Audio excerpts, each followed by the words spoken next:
Okay, sorry about that, folks. I was haberdashing every which way to get things finished.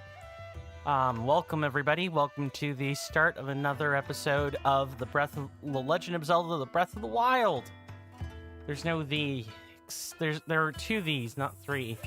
Hey there, Axel. Good to see you. I did give you the shout out, but I did read what you said about taking a bus, taking another night bus. So if you happen to not be here, that's totally fine. Everyone, please go check out Axel's content on Twitch. They also stream this game much like I do, but they do also have retro days where Link to the Past is also being played, as far as I understand.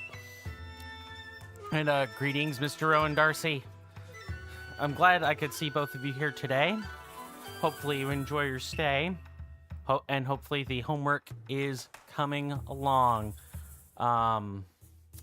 Since folks are all busy, and that's fine. That's how things be sometimes. Gonna go ahead and get the current subscribers. Sorry, the greeting is usually the most formal part of the message. First time or like first opportunity messaging. I'll get it right eventually. I would like to thank Devious Grace for gifting a Tier 1 subscription to Rasby. Helps out more than you know. I hope Rasby enjoys his benefits. Whether he chooses to partake of the Discord or not is another matter in entirety, but at the very least, I hope whatever benefits he chooses to enjoy, he enjoys them. I don't have any current patrons or coffee members. I did see an uptick in clicks, but not necessarily an uptick in membership. So, but I do want to thank people who have donated in the past. Much appreciated. Twitch and YouTube should be live at the same time, as far as I know. Just reminding me so it becomes habit. Thanks. Appreciate it. I'm completely blank. Gonna go ahead and switch screens. We'll do a recap. And then I've got bookkeeping to do, and then we can get started on playtime. Okay. Let me move my tea with lemon over.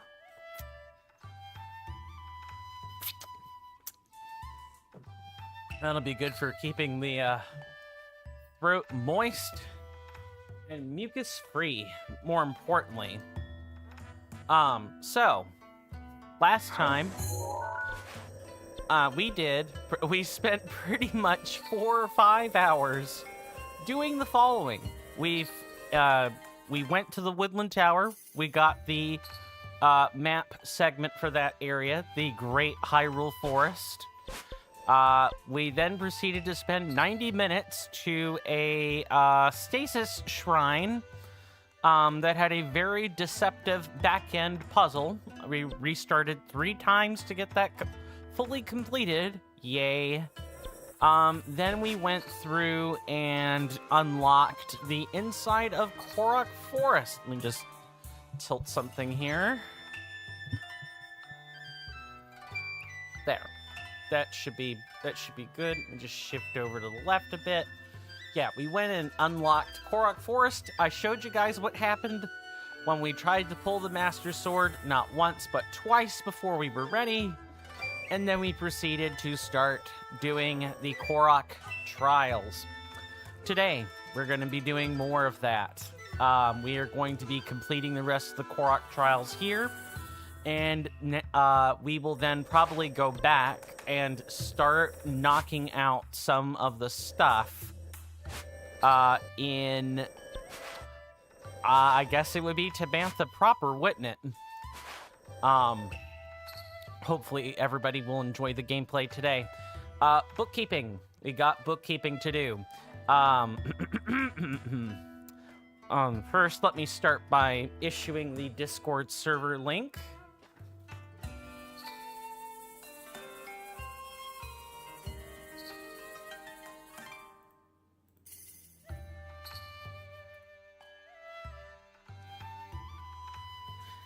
if you want to be part of any kind of vote of the voting that goes on in our community, we are voting on 2 things right now. A short-term vote due this Saturday. Sorry, that cough came on rather fast. We have a short-term item due this Saturday at like 11 p.m. Eastern Standard Time. And then we have a much longer-term item going on. If you want to vote on either of those 2 things, please join the Discord. We're not going to be doing any kind of prediction or poll voting on YouTube or Twitch, so that's to incentivize people to join the Discord, A, and B, it's easier to keep track of everything if the voting is all happening in one place or 2 places at best. Because of the way straw polls work, they have to be held on a separate site, but that's neither here nor there. Anyway, important part is the short-term item. We're here in the Korok Forest, right? And the first DLC is the Trials of the Sword. The Trials of the Sword take place here. And we are deciding when we want to do them, my lovely senators and inductees. I've got a few different options lined up, and if nobody votes, you know, that's okay. I'll probably do it when I want to, if that's the case. That said, we've already had a vote. So if you guys want to sort of determine when we do the DLCs, as well as anything else, join the Discord. The other long-term item is what game we're doing, but I'll talk more about that later. I don't want to spend too long talking about the Discord and the voting and everything. But what I will say is if you want to buy votes, and by buy votes, I mean buy exactly one of them,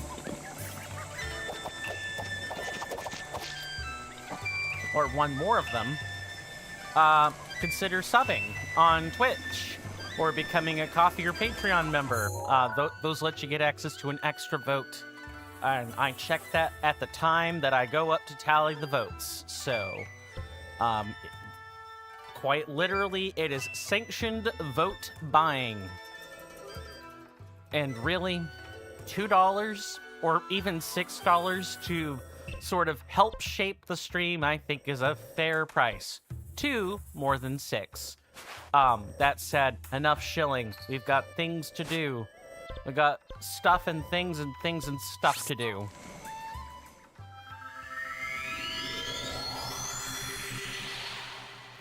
And after the stream today, I will be making that vlog and getting that editing finished.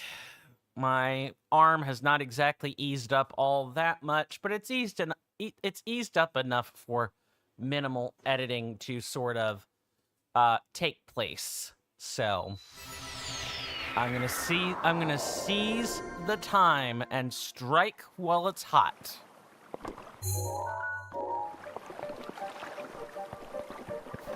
Okay, so we in order to get back to where we were, we're going to need to basically escape the trial. We may end up having to navigate the Lost Woods again, and that would be painful. I'd really rather not do that if and at all possible. But I have many things. I'm looking forward to showing you guys many things over the course of these next 1 to 2 years, I'd say. You know, barring circumstances and things of that nature. Oh, I guess that could mean anything, huh?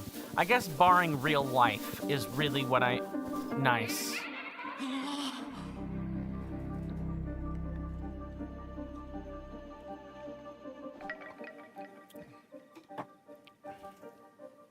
Oh, hey, getting lost is basically the perfect way of getting back here. Congratulations, you completed my Korok trial. I hope you found something nice inside of the shrine. Ah, I would say so. Now we just head back this way. There are lots of shrines, lots of them. Well, okay, actually there's like exactly 3 while we're on the subject of how many and like how much time we're gonna spend. That's Hyrule Castle on the map. Yeah, there are 3 shrines. No, I take that back. There are 4 shrines. One to serve as the teleport for the Central Korok Forest, and then the 3 that are associated with the Korok Trials. But that's more or less it.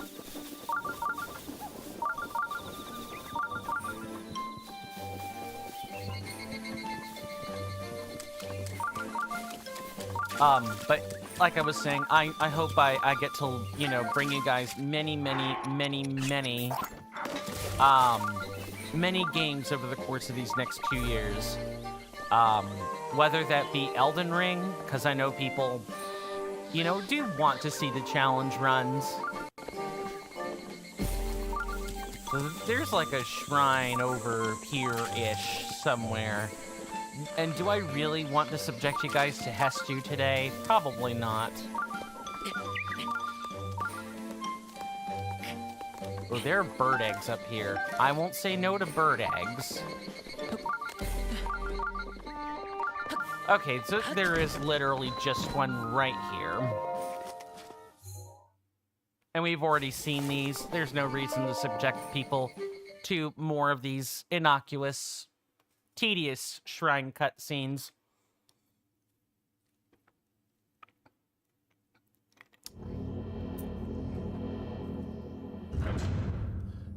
Let's see.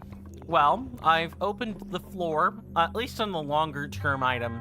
I've opened it up to Tears of the Kingdom, which there's already been a vote for, as far as I can see on the polls. Additionally, I've also opened it up to Breath of the Wild plus some mods.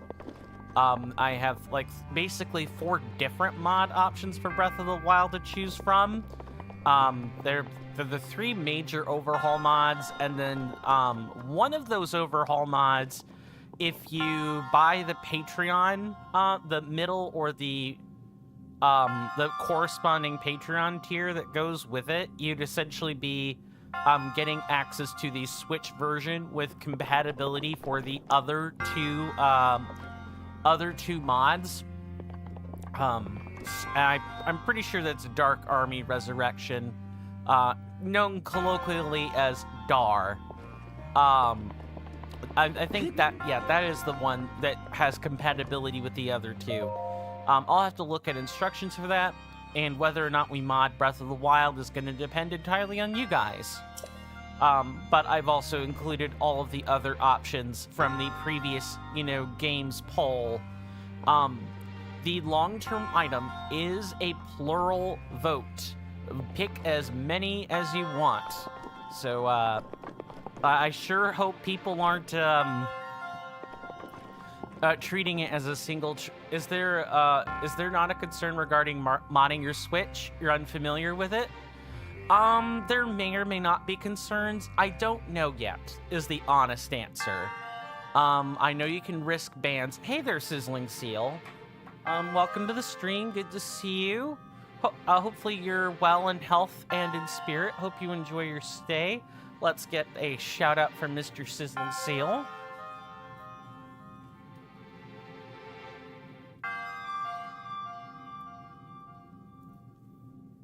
I still need to look over the Discord ranks this month, but if you guys don't know who Sizzling Seal is, go check them out. They work hard. They made affiliate rather recently, within like the last month or so. So if you guys want to help push people toward partner, please go check them out. How have your streams been going lately? I have seen them like go up, but generally I'm in bed, or something else has come up by the time I've started editing content. If and you don't mind my asking, Sizzling Seal, let me take a look at this. Look to the stars for guidance. The constellations are the key. Oh, I remember this one. I don't remember how to do it, but I do remember that this was quite tedious. I think we're trying to count the number of them that there are. Let me whip out the camera. Yeah, I'm pretty sure we're counting the number of constellations and punching that in. It's been good so far? Good. Just learned how to do ads now without activating the pre-roll thing. Ah, so you figured out how the automatic ad manager works and everything? That's good. Hopefully you're structuring your streams around that. Because that's kind of a... When I was looking into, you know, how I should run ads on my own channel, that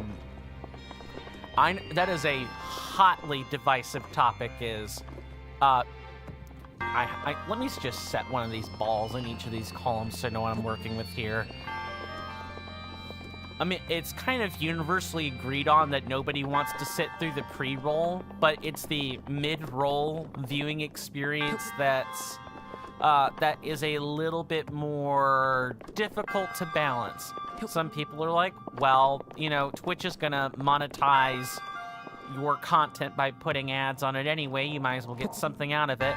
And there are people that are like, yeah, but these streamers don't plan around their automated ad breaks, and so the viewing experience is unwatchable. They literally cannot. They do not stay. They click away. So whatever method of rolling out ads you see fit to employ Sizzling Seal, hopefully you're doing your research on that. Not saying you aren't, just hoping that you are, etc., etc. Because that was something I racked my brain on for a long, long time. And I even switched the ad model around like 2 or 3 times just to arrive at pretty much what everyone else was doing. So there's that. Okay, let me actually focus on the puzzle. That might be kind of important. Oh, that visibility is worthless. Yeah, I'm gonna need to look at the capture instead.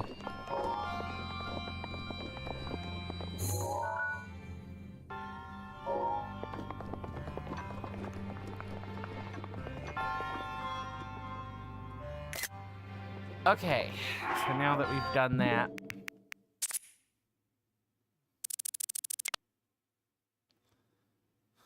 unfortunately, the stamina wheel may or may not be covering that.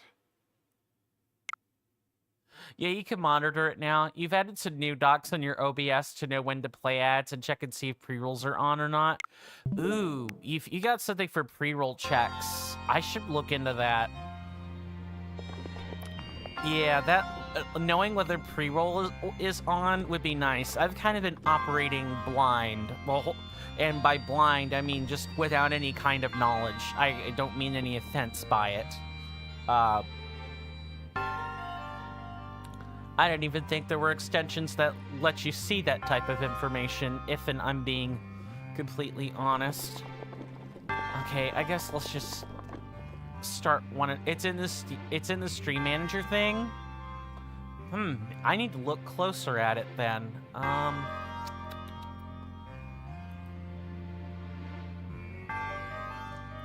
Koi needs to do this later and not right now.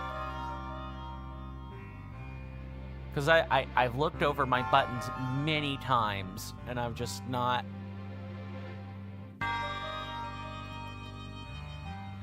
seeing it.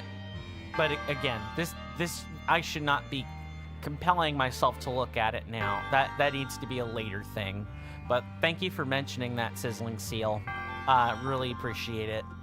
Pretty useful. I hope to find that out myself. Let's see. 1, 2, 3, 4. Okay, there are 5 tiny. So basically what this puzzle comes down to is just count the constellations. And there are all these pillars here. You could send a screenshot in your Discord DM if you want. That would be awesome. I probably can't look at it on the computer I'm using right now, because it'll crap out. The stream computer will crap out if I do that, but I will look at it. Thank you. That means a lot.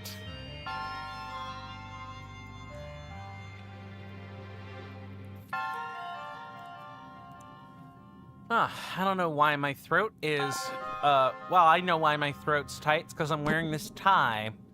I managed to tie a Krasny hourglass knot today, right before stream. That one's a pretty tricky knot to pull off, by the way. It's essentially a four in hand, but you need to kind of like do a cinch in the back with the smaller end of the tie. I believe his name is Alexander Krasny. He made the knot himself, and it's a pretty prolific YouTube video at this point. If you guys ever want to know how to tie fancy knots and not just a four in hand, although four in hand will pretty much get you into any office job anywhere, you could just look up the Krasny hourglass and you'll get the video. Because the man has his own YouTube channel and everything. So we've got a pair of these things. That's one. That's two. That's three. There are three of those paired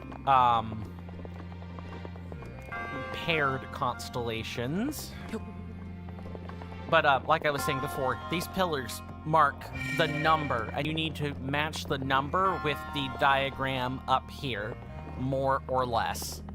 That's the gimmick.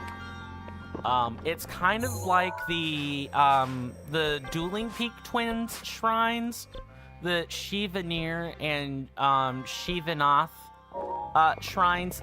Similar gimmick, but it's contained in one shrine and not two. That's all. Also double checking to make sure there's nothing behind me. It's been a while since I've been to this particular shrine. Now we're looking for the giant bird-like constellation. I think there's just one of those. One of those and two of the long-lined ones. I hope I don't have to go looking this up. I would hate for that to happen.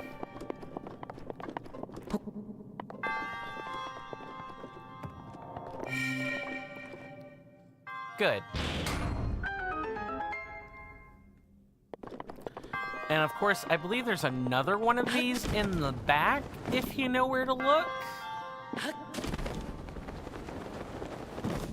Ah, yes. So if you want the goodie, the chest, you need to now take a picture. You need to count these instead. That's how you're gonna unlock this. I'm trying to remember if you need to... I think this stays open. Let's do a quick test and find out.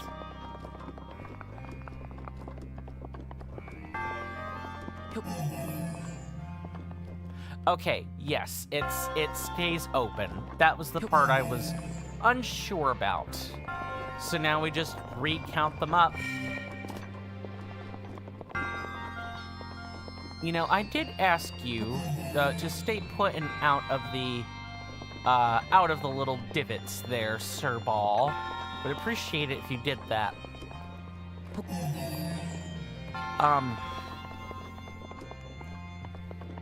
Let me make sure I'm not missing any messages, whether on YouTube or otherwise. How are the other aspects of your stream been going, Sizzling Seal? Have you had folks come in on the regular yet? You've got regulars already, or nah, not really? Most people usually don't at the early stages, but then again, I'm talking like I'm a professional at this, and I'm hardly any better, if any at all.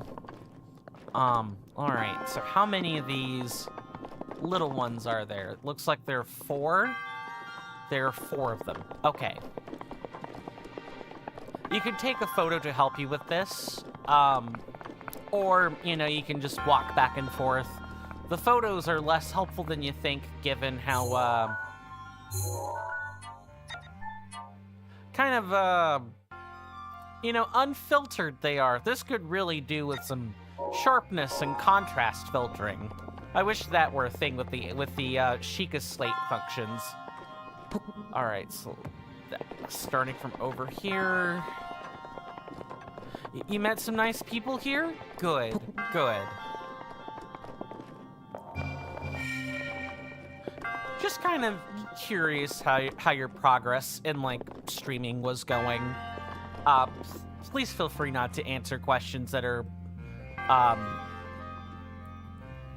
say, a bit too personal, but I don't think I've asked anything that's personal, or anything that's, like, related to analytics. That's not my business. I'm mostly talking about the overall vibe check, you know? Let's see. How many pairs are there? It looks like there are 2 pairs. Yeah, 2 pairs. 2 pairs, 2 bird constellations, and 1 line.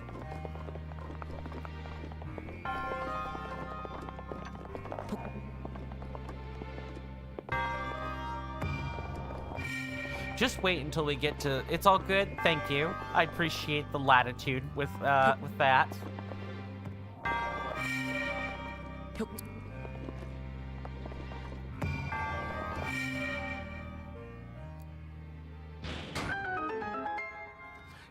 The puzzle isn't hard. It's just tedious.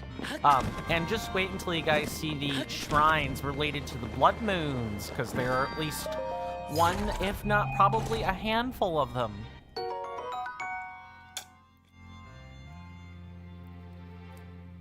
Yeah, the timing on things in Breath of the Wild can get pretty obtuse. And I imagine they're just as obtuse in Tears of the Kingdom as well. Only the most confident of Hyrule Castle's knights carried this 2-handed sword. Its cutting edge is finely honed. I will never say no to a free claymore. But more importantly, that's all the treasure in here. So we can just get the spirit orb and we can get out of here.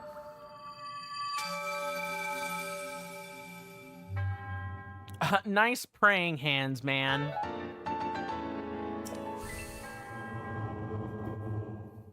I mean, it's not as exciting as, like, levitating the rings or bracelets or what have you, but it's at least something. It's better than just having the fist pumped for like, a selection of the shrines. I've noticed that some of the monk poses are, based on the shrine, and otherwise they pull from a, like, infinitely varied list of them. Okay, so we need to start heading toward... We need to start just heading towards the path here, and that should point us towards one of the trials. Now, these Korok said we would be ready for everything. That's kind of a lie. It's not so much that we're ready for anything. It's that they've put us one part closer toward pulling out the Master Sword. And for those who don't know, it requires 13. You need 13 heart containers to pull out the Master Sword. And I think you may even need 14. Just kind of depending on... No, I'm pretty sure, I'm 95% confident it's exactly 13. I'm 95% confident, because I pulled out the Master Sword the first time, so I'm kind of just relying on memory for that one. Okay, got that one. So each of these trials here is marked by a Korok, and that's kind of what I'm poking my eye around for. Poking my eye? That's what I'm poking around for, to try to find it. Sorry, I don't know what's up with my brain today. I swear I'm not this jumbled up in my thoughts at all times.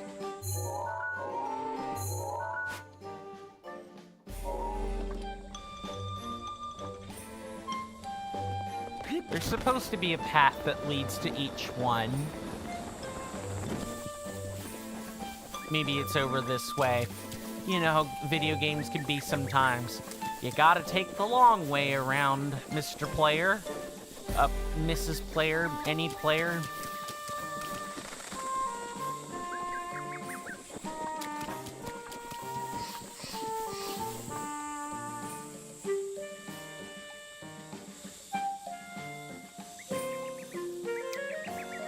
I probably had my coffee too early. That's probably what it actually is.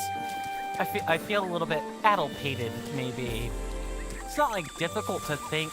There's, like, I know what it is. It's brain fog. That's what I think I'm experiencing. It's just the struggle to finish putting words together. Yay, for COVID-related brain fog. No, I did not contract COVID. This is long-term COVID type stuff. Long COVID. Yay! Said no one ever. Okay. We will find where to go eventually. So, how many of you, here's a question I can ask. How many of you guys have actually done the DLC before? I've done it once. I know. Oh, hello. It's Mr. Hero. Yay, Mr. Hero came to visit us in the forest. What took you so long? Peaks thought of a trial that'll make Mr. Hero stronger. You won't have to fight and it's not scary, but you'll need to be extra careful. So, I want to see a bloopy. It's a blue glowy hoppy thing that glows in the dark. Just about Peak size. I really just want to see a bloopy, even if it's just a picture of one. I think we might have taken a picture of one. I knew you were a nice guy, Mr. Hero. Thanks for listening to Peaks' request. So I don't know where they live, but I heard there are little blue glowing critters hopping around Hyrule. Apparently they're called bloopies. I wonder how glowy they are. Aren't you curious? If you show me a bloopy, I'll be sure to thank you with a gift. Do we have that? I remember taking a snap of one.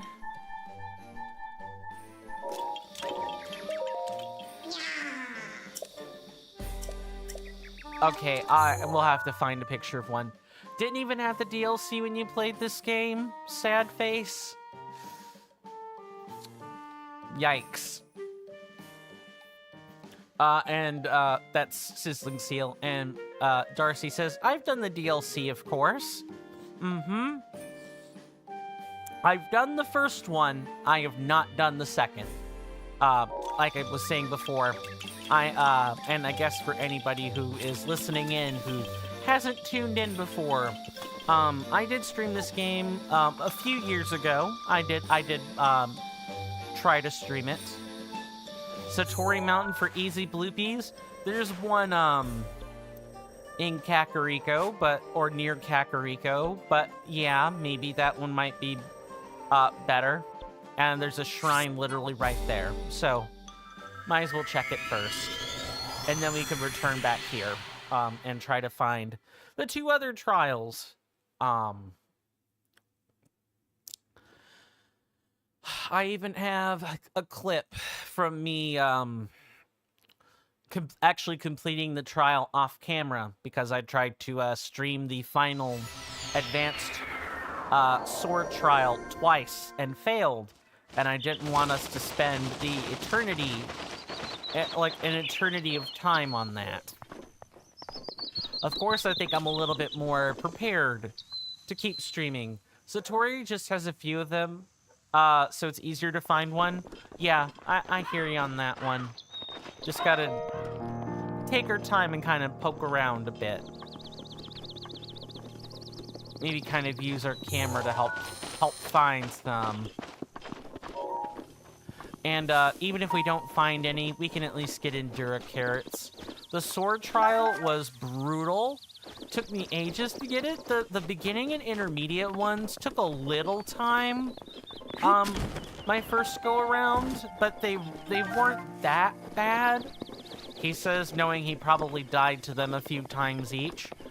But that advanced one was just, oh, that is a horse. That is an animal of a different breed altogether. Not even sure what kind of animal it is, for the record. I'm sorry. Are you just... There are just truffles under that. Okay. I won't say no to rock truffles.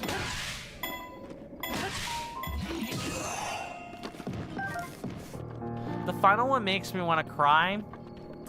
I feel that. Yeah, that final trial was rough. I was happy to be able to get it off camera. I hope I don't have to relive that nightmare.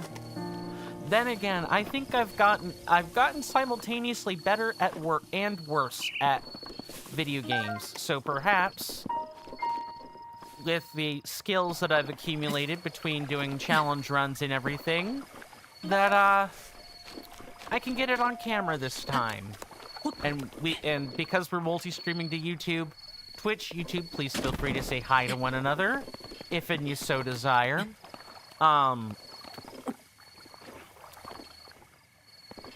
You know, we can have that immortalized without me just referring to a clip that I'm not even sure everyone's watched. Because that's old history.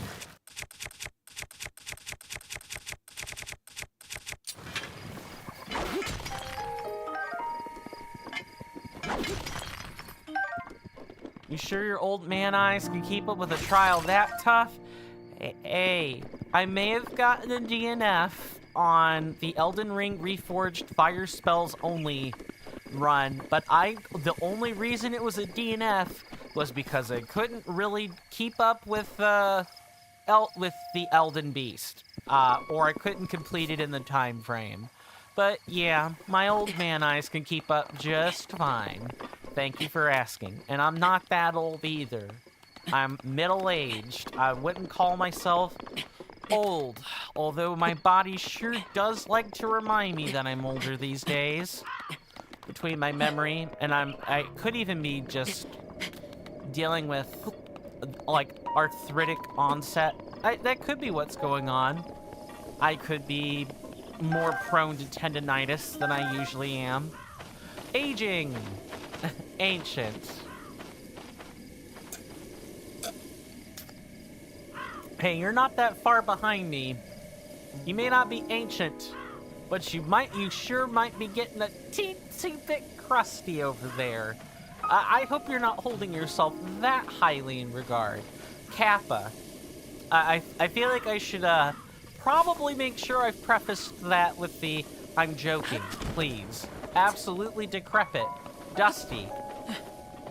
Mm-hmm. I happen to have some insider knowledge. I happen to have some insider knowledge about Darcy. That's about as much as I want to say. I will leave the details of what Darcy chooses to share or not up to them, but I think I am rather playfully tap dancing around the details. I sure hope I am, because if not, well, that could be a big problem. Alright, so the bloopies are probably down one tier, if and I had to guess. Crusty? I'll have you know my crust levels are mental illness induced, not age.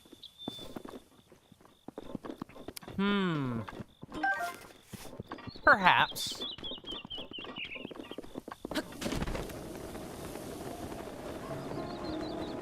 Perhaps.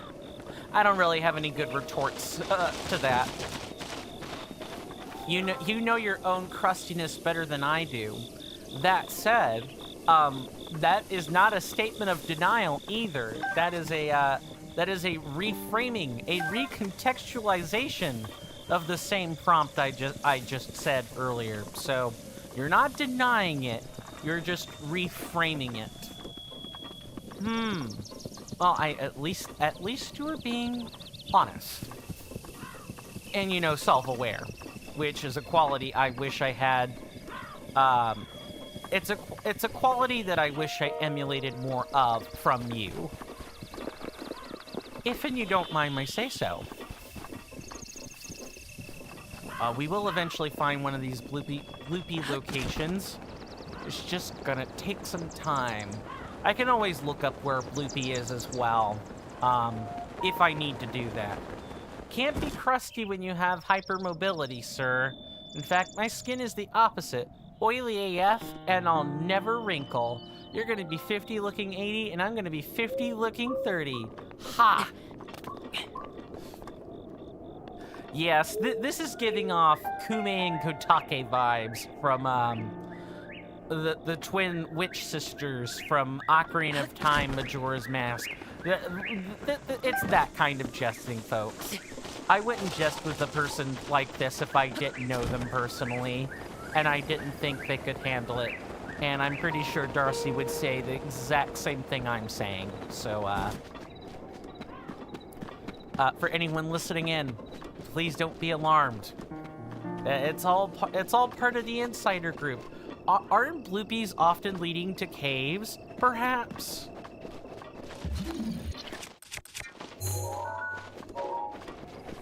But I'm not really sure where caves are on this mountain, so that's a whole different... It's funny, because I spotted the bloopies without looking for them, climbing Satori Mountain on Wednesday. But now that I'm looking for them, they're a lot harder to find. Maybe I'm just not, you know, starting... Yeah, there was definitely one up here.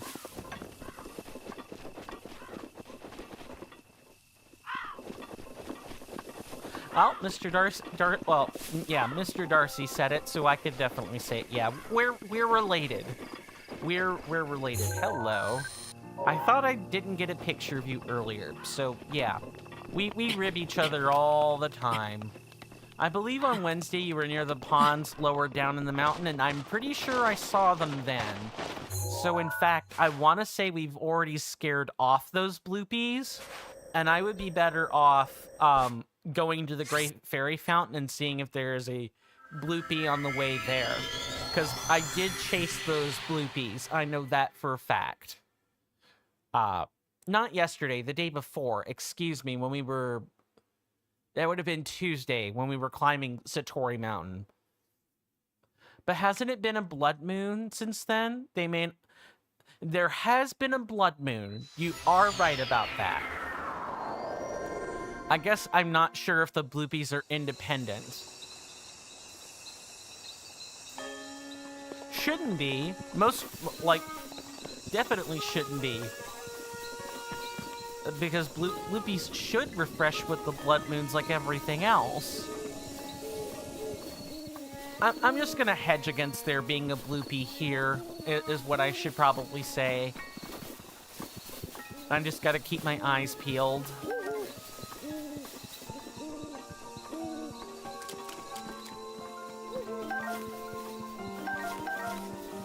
If not, I'll pull out the object map and see where we can find some bloopies.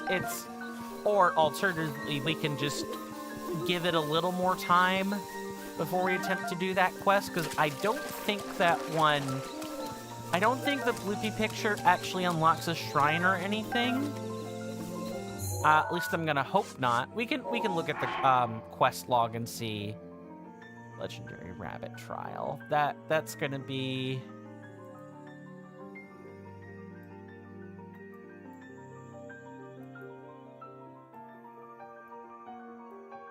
No, this is strictly a side item. Okay, strictly a side item. What are you doing today? Also, how are you? Hey there, Bear Type. Welcome to the stream. Good to see you again. Hopefully you are well in health and spirit, good sir, and hope you enjoy your stay. We are doing Korok-related stuff. I'm trying to get a picture of a bloopy. If that's the current thing we're working on right now. But today's goal is to get the Korok trials done and then go back to Tabantha and begin clearing out the Korok seeds and shrines in that general area. Bear Type, I don't know. I think you're part of the Discord, but just in case, we are doing some voting. We are doing a short-term vote for when we want to do DLC 1. That's the Trials of the Sword, as well as long-term. We're voting long-term on what game should be next. So please feel free to look in the voting for content channel in the Discord if you want to see more information. And I guess for anybody listening that's part of the Discord, I did have to issue a correction on the long-term voting options. I meant to write Breath of the Wild, and with the second wind mod, that would have been option number 4 on the long-term item. So just please read all the posts before you start voting. That way you know what to do. Or don't. I'm not your master. I won't tell anybody what to really do, but can't check now, but you will when you can. Works for me. I'm merely, being a good messenger and making sure you know, hello. Ah, hello, Nadra. Let's get some scales while we're here. Assuming we can do that. Oh yeah, now that Nadra is in her uncorrupt form, she will spit out ice projectiles. I don't believe they home, but it may be something you want to be, you know, cognizant of if you're going to do any dragon part farming.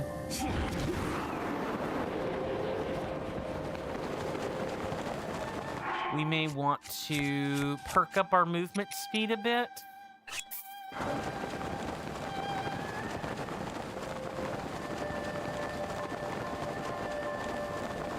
I'm gonna concentrate real quick while we're dealing with Nadra. It really should not take long. But it could be touchy if you don't have movement speed to like keep up. Especially with Electric Peace, that I'm quite sure may or may not have spotted us. You can technically chase all the Divine Dragons this way. There are 3 of them. You have Dinral. You have, no, is it? Dinral, Farosh, and Nadra. Those should be the 3. And the only dragon you have to free is Nadra, if I remember correctly. It would have been interesting to see Malice versions of all the dragons. That felt like a cutting room floor feature. Are you gonna actually... Man, this dragon just does not slow down for anybody.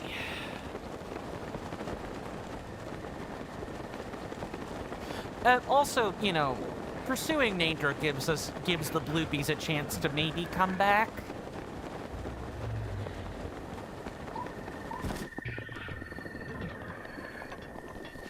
Since we're approaching the bottom of the hour, I do want to take the time to, you know, thank everybody for hanging out with me today. Again, I'll be looking into Discord statuses after today's stream, excuse me. I've already, you know, linked the Discord earlier. I'm not going to do that again, but what I am going to do is, you know, tell folks, if you like the content and you like RPGs of any kind, and you hadn't done so already, please subscribe on YouTube or follow on Twitch. Those are free, easy ways to help the channel grow. Not only are they free, easy ways to help the channel grow, but there is practically minimal effort involved, and especially if you're on Twitch, you get 5 free emotes just for your trouble, which I think is a pretty good package deal. Please also make sure the notification bells are turned on. I think Nadra is just gonna lose us, and that's gonna be how it is. I tried. I guess I needed to catch her when she was coming that way and not, you know, after she's already gone that way. Oh well. Again, not for a lack of effort. But how are things on your side of the pond, bear type, if and you don't mind my asking, and if you feel up to chatting about that. I'm always curious to see how my audience is doing. All of my senators and inductees are special, and I want to see us all thrive as a community, and that means asking about everybody and checking in on everyone's well-being. I try to make it a goal to do just that. And I trust that people will let me know if that gets to be too much, you know, like, how do I word it? Too personal, but not enough parasocial distance, etc., etc. I trust people will let me know when boundaries have been crossed. I never ask about whole bunches of specifics, but I always try to check in on people's physical and mental well-being, and I try to keep it at about that distance. I leave it up to the individual people to shorten that distance if that's what they want to do. It's a very fine line. Okay, if I don't see a bloopy, yeah, me thinks I'm gonna need to look into exact bloopy locations. Let me also switch to a flame blade while wow, nice. The game just doesn't want me to have anything today. All right, I'm off the mountain. Good lord. I'll go do the Korok trials like I'm supposed to.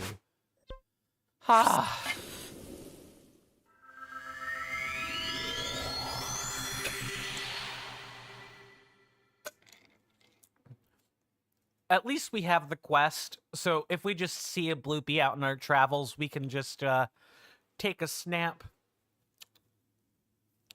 and not think too hard about it.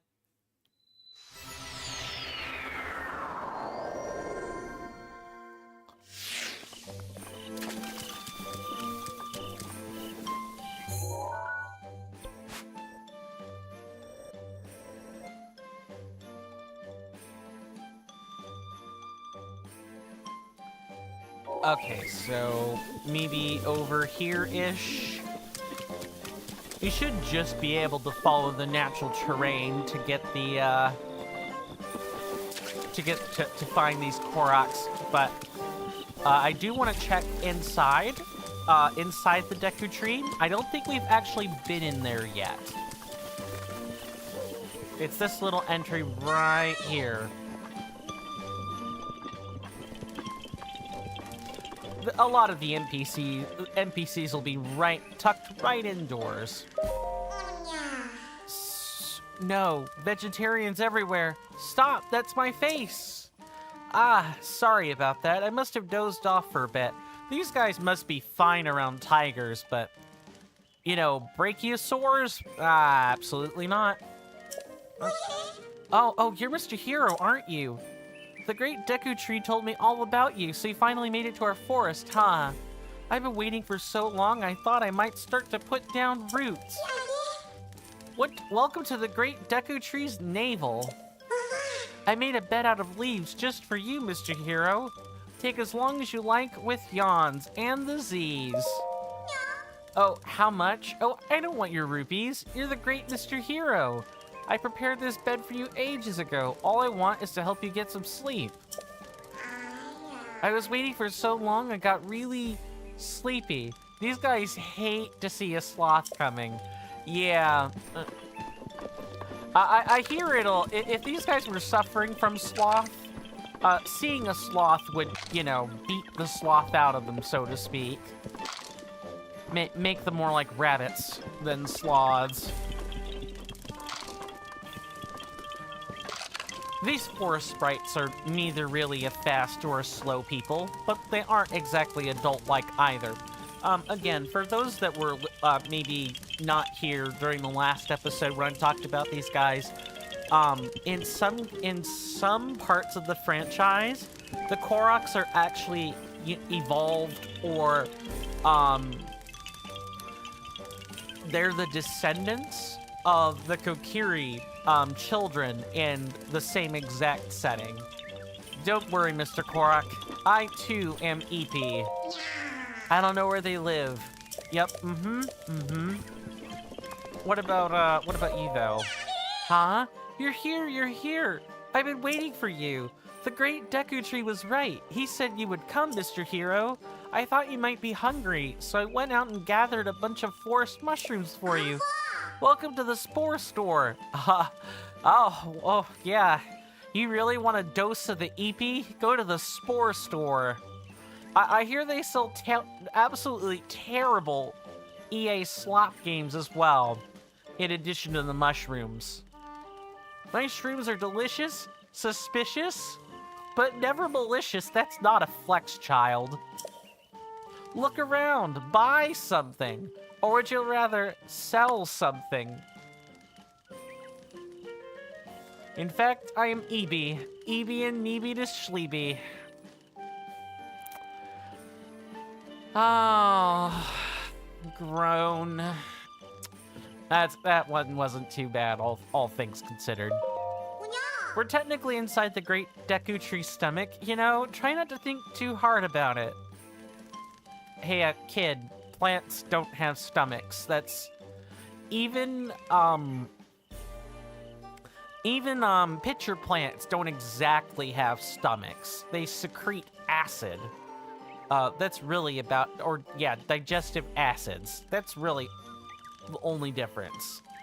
It's the quote of a meme if you didn't know. I apparently did not know. It didn't register.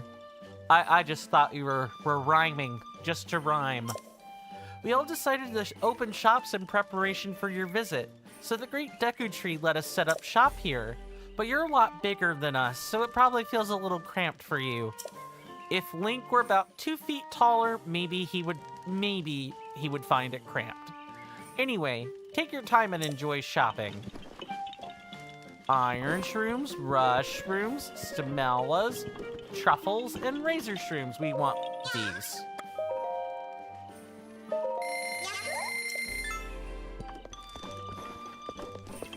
And there are other stores here. Yeah, I believe it's a copy pasta. Interesting. Okay. I believe you. I will probably look into the bloopies over the course of the break, but let's at least talk to the last Korok NPC. Well, look who we have here.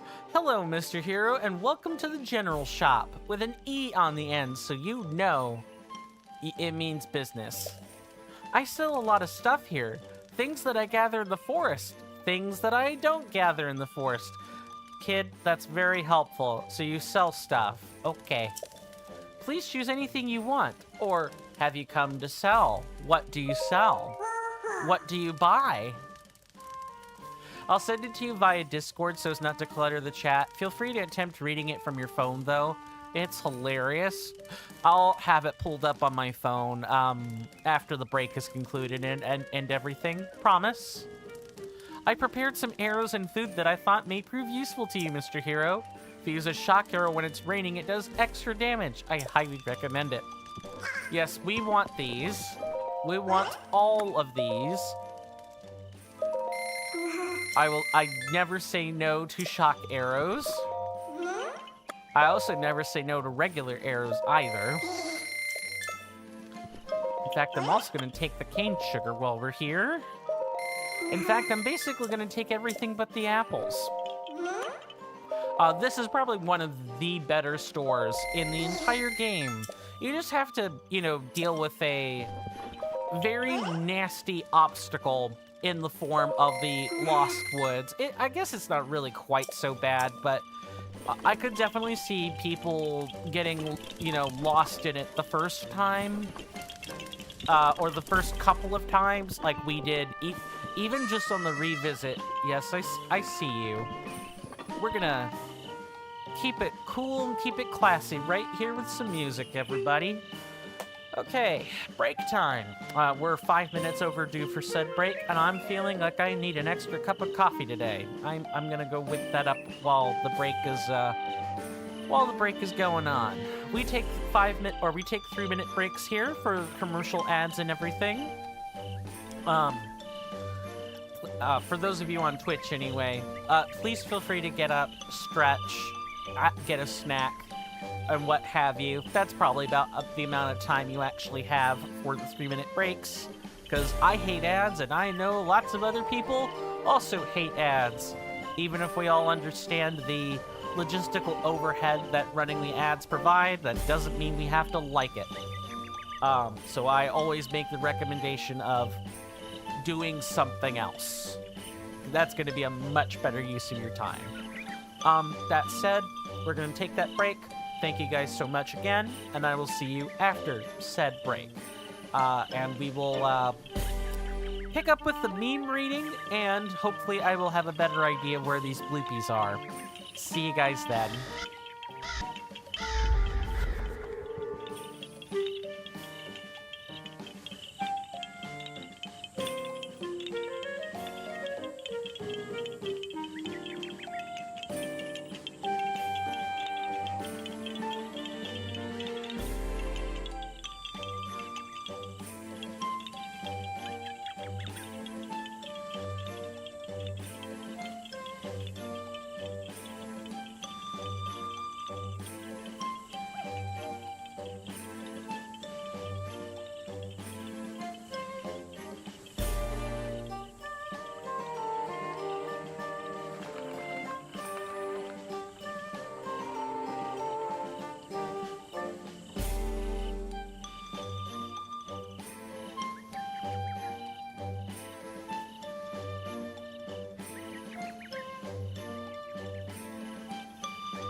Sorry about that, guys. I got caught up in a few logistical things, not to mention the coffee. So, I also had to look into the blue bees.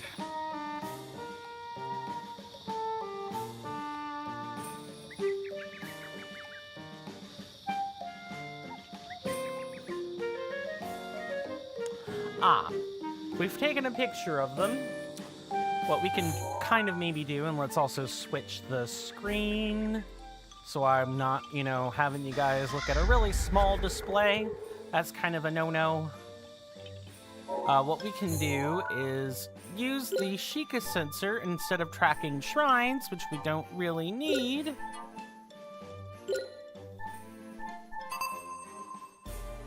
I'm not wanting to search for shrines. But it'll only let me do that? Hold on, I might need to use the compendium here.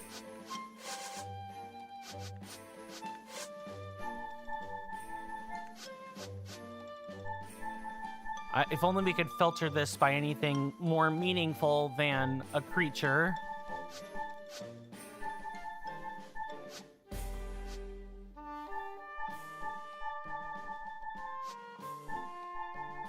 Unless I've not taken a picture of it.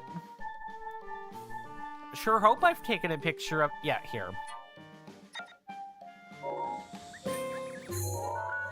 We just have to not be in the Lost Woods. That's what it boils down to. We need to not be in the Lost Woods. For the time being, let's focus on getting the, getting these other two Korok quests complete.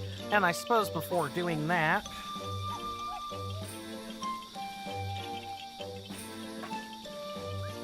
So, Darcy has given me the creepypasta, which I'm gonna read right now. The missile is very tired. He is eepy. The missile has had a very long day of splashing bandits and just wants to take a small sleep. He eepy and needies to sleepy. Nibsile sleepy and needs bed-by time. The missile is currently experiencing critical levels of being a sleepy, sleevey little guy and needs to go to bed. He is very tired and need to sleep. Just a little sleeging time as a treat. Mid-Salili needs to sleep. Very toward boyo, just a little guy.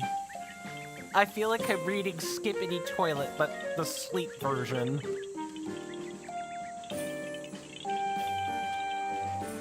Mipsipilly-billy. I don't even know what this word is.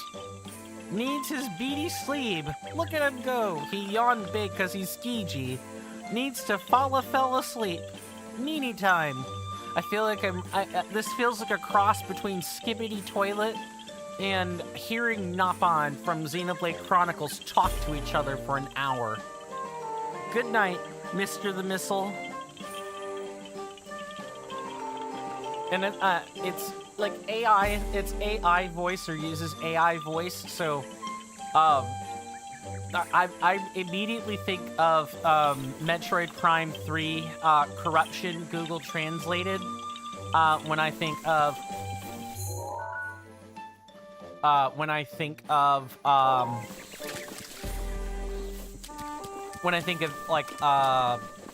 sorry, my brain apparently is broken. Microsoft Sam, that's what I'm thinking of. The way you read this is so close. Oh my god. I am AI. I am doing fine, I guess. The way you read this is so close to the original video computer voice, which is wild. Maybe I should make a Microsoft sample. Name it Microsoft Steven, because that's my name. And maybe people will laugh at it. Maybe people won't laugh at it. I don't really rightly know.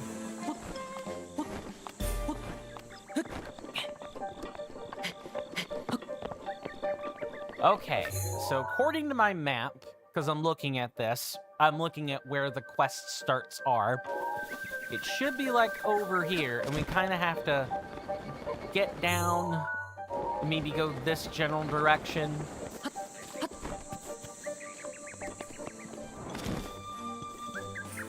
Do not sell them your voice. You'll never own it again. Fair point. Fair point. Even if I charged royalties, which I can't do because AI voice wouldn't work. I do wonder if there are ways to, like, how do I word this? Skin your voice?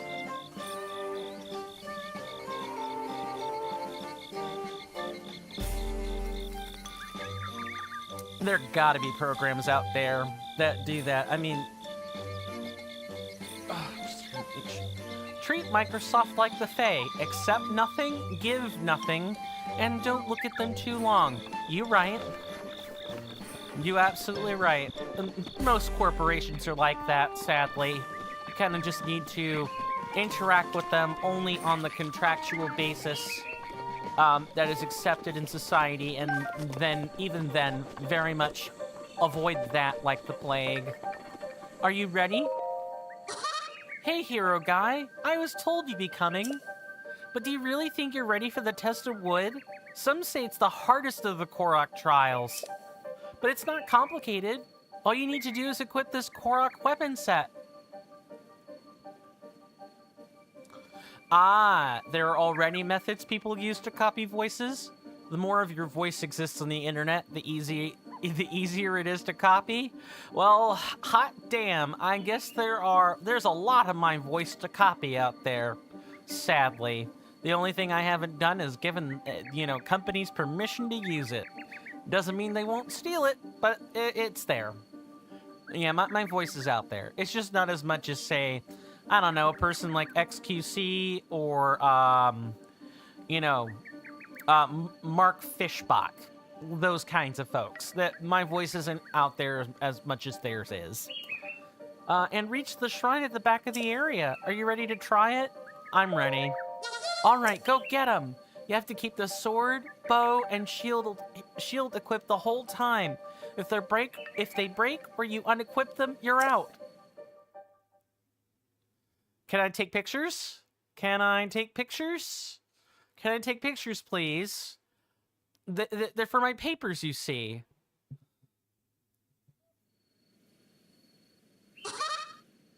All you have to do is reach the shrine in the back of the area. Off you go. I do have to say, even though the Korok set is not the most practical, it's not the most practical, but what it is very pretty. Delete. There we go. I just want one steady picture.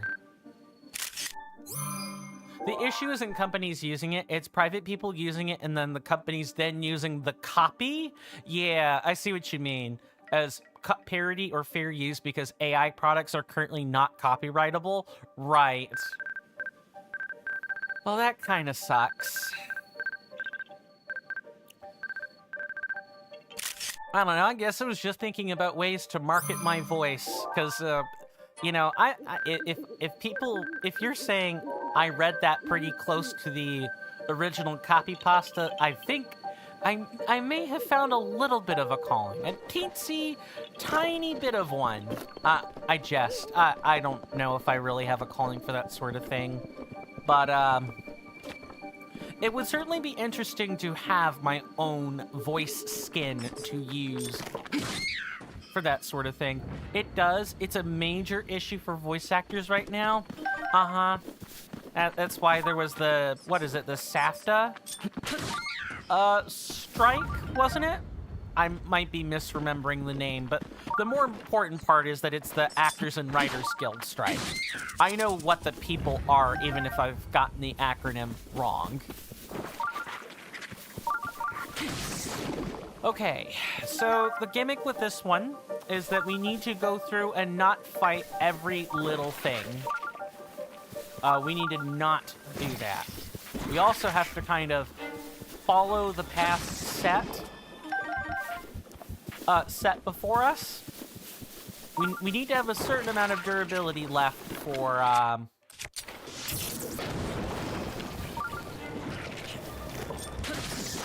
certain amount of durability left to overcome the obstacles.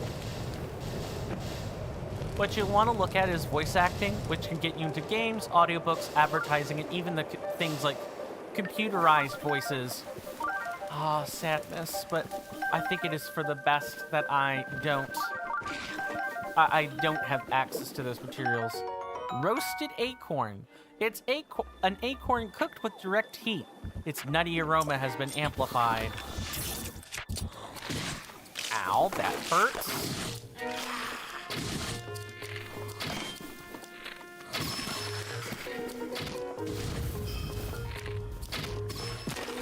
No, you don't. And even things like computerized voices used on phone messages for companies. Huh. Interesting. I know my voice is definitely not good enough for that sort of work. By the way, you can save on the durability of those weapons by using your bombs to attack. That was something else I was going to start to talk about. Thank you for letting me seg into that. Yeah, if most pros that I've seen do this typically have their remote or either type of remote bomb ready to cycle through. And generally at least one of those has been upgraded by this point. We happen to be a little bit unfortunate in that we only have the base versions of these bombs. So it's going to be a little harder on us. But, that is typically what folks use, or that's typically what the more advanced folks use, are these bombs. And you can use these bombs for everything. Yep.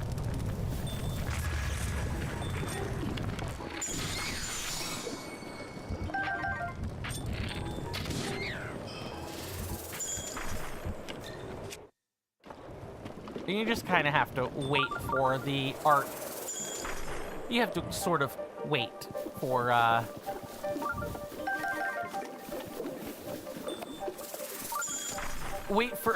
wait for anything fire related to kind of be in a place where you can easily handle it. No, get down off that tree.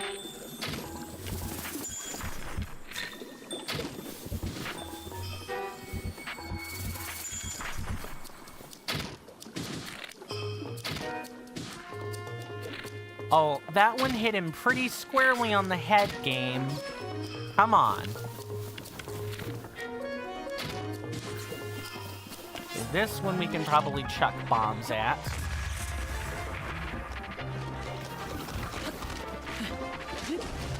Oh, okay, sir. Sir and or ma'am, this is a Wendy's. We didn't ask you to come here and off yourself, okay? It's giving Anne Orlando Archer vibes. Yeah, it most certainly is. I wouldn't be surprised if, you know, these guys use that as inspiration, just given how heavily inspired Breath of the Wild is. Hello. Breath of the Wild is by Dark Souls, and maybe Tears of the Kingdom to an even larger extent.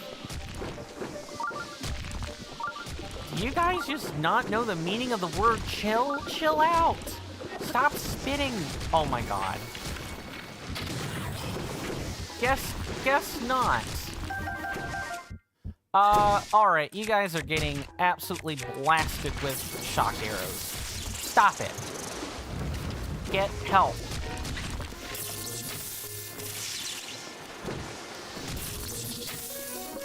I promise you don't want to test me today. On a more general note, I'm doing okay. I don't think I've actually answered that question yet.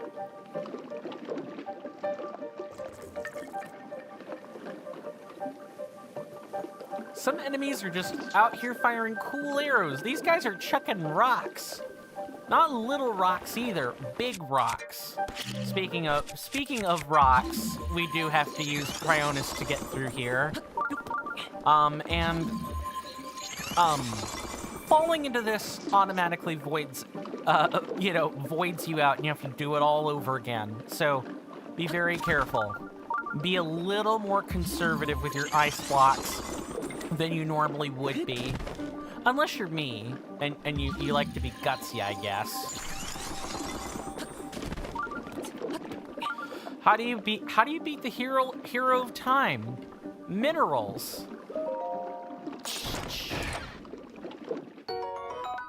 Don't worry, I am still working on I actually have a couple of laugh tracks from the ones I've used in my long form content.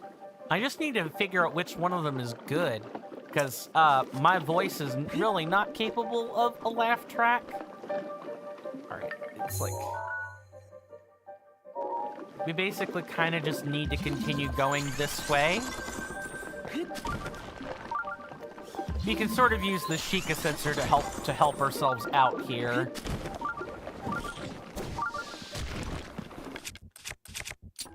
Alright, I know you're up here.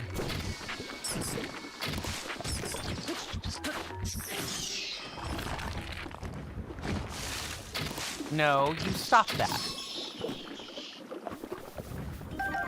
Yeah, I've also heard that if you stick the Hero of Time in anti-grav, he will most certainly be incapable of he'll be incapable of bending time. I'm sorry, what? Hello. I did say to burn this. We loved a good canned laughter. Maybe you could pull some of the really old ones from the early days of TV radio. They might be open use? Possibly. I feel like this is begging to be blown up. And I just don't know exactly how I would do it.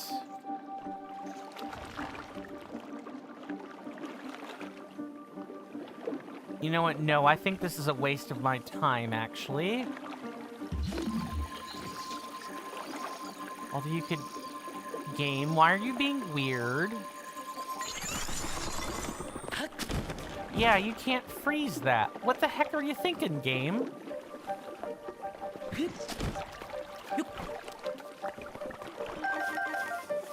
Alright, then.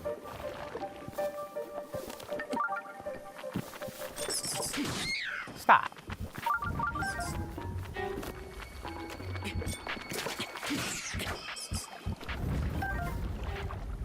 Those are not blow-up ones? Apparently.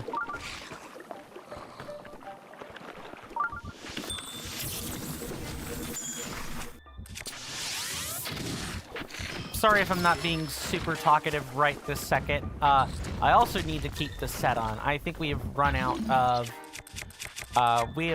durability on the bow. I will have to figure out what to do about that. Yep.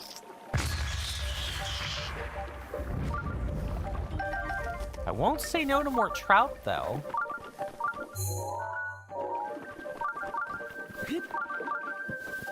Yeah, so it's like down... And we get to do it all over again. Cool. I thought, whatever. Could be worse. Oh my, hero guy. Did you get lost in the mist? Shut up. Do you want to give up on the trial? I'll never give up.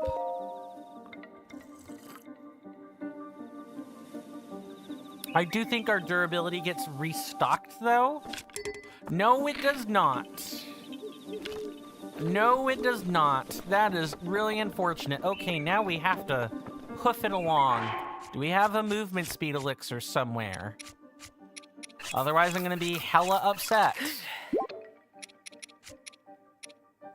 Nope, we have none of that. All right, do you guys want to see the definition of carnal suffering? Yeah, this is going to be that definition, ladies and gentlemen. Not so much right now, but in just a moment when enemies, like, perk up out of the woodwork to come after us. Failing these challenges aren't the end, though, and I have seen many a person who's, I know you can't use your weapons, but could you drop one and use magnesis on it? If I drop it, oh, you're saying, can I, like... If I do that... Disqualified. You lose. Oh, I needed to drop it from menu. Yeah, oops. I just did an oopsie. I'm too used to unequipping it in the, I'm too used to chucking weapons sometimes. We all fail sometimes. Damia, damn you. Do you want to try again? Yes. Yes, I know. Equip the 3 things. Are you gonna at least repair my durability, game? Or are you gonna make me do this, you know? But it's okay, you're early in the trial.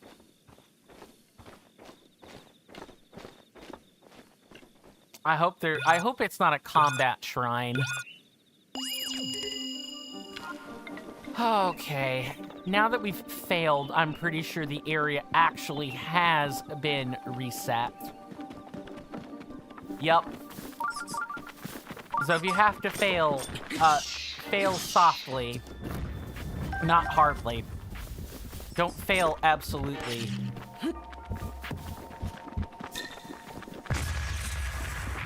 So now we'll actually have to use our bombs rather creatively.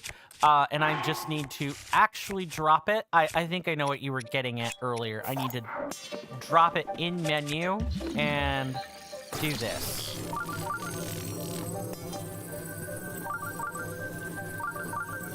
And maybe we could do some rather cute things with this sword.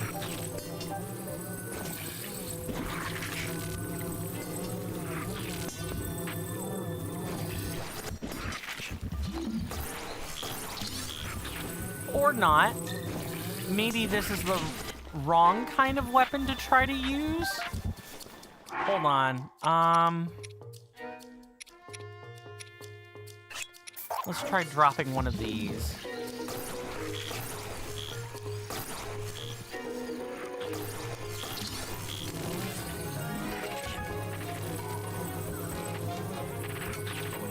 Huh. Yeah, I guess so. Alright, I guess we're just gonna have to stick with bombs then. Yep.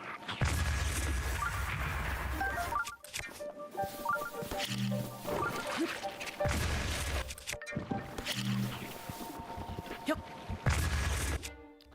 The key is to just take your time with this challenge and not let things rile you up or otherwise get to you.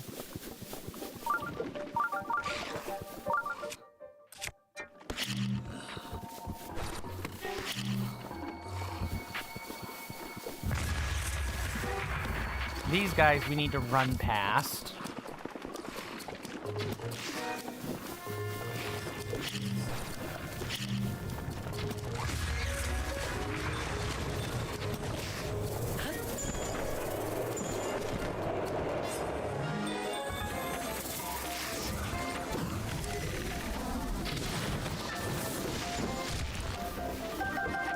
Do the boxes hurt if you drop them on enemies? If they were metallic, that would probably. The problem is they're wooden. So that doesn't work.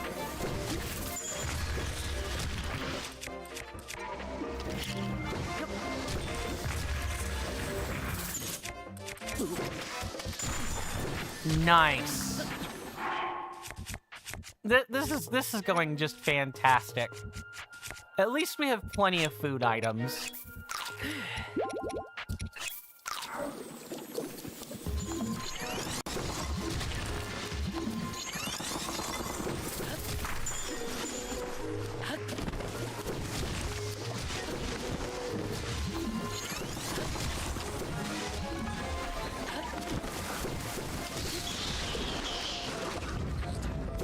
Okay. That part of it is good.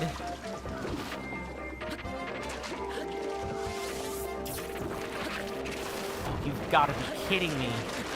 Yup, I panicked. Yup, back to the beginning. Maybe. Yup. Back to the beginning. Okay, I think I just have to get rid of all archers. All of them. But at least the area doesn't reset that much. Again, this is the type of failure you would prefer to have. In the trials like this, you don't want to actually have to see the timer again. But getting lost or voiding out is preferable to actually being DQ'd, so to speak. Yeah, we need to turn this way. If you lit some of the grass on fire, you could fly up and activate the slowdown in your bow. Easier to aim. I agree. The problem is, the bow is damaged. Like, I can't use that. So, like, something I could do is, say, make a fire, like, make a bonfire in, like, some grass. And maybe attempt to line up, or fly over.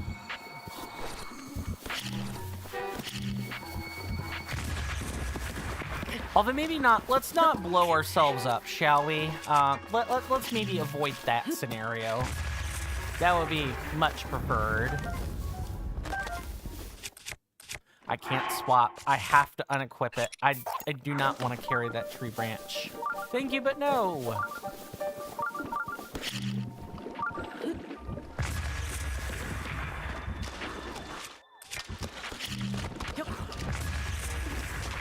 Yeah, enough of that. These guys don't happen to have like a, you know, they don't happen to drop copies, do they? No, it's not the Korok or Forest Dweller set. It specifically has to be one of those. Okay, so maybe the thing we can do now is create a campfire and hopefully catch the updraft without,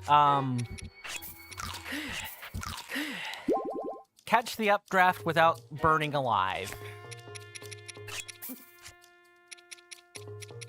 I hope this works.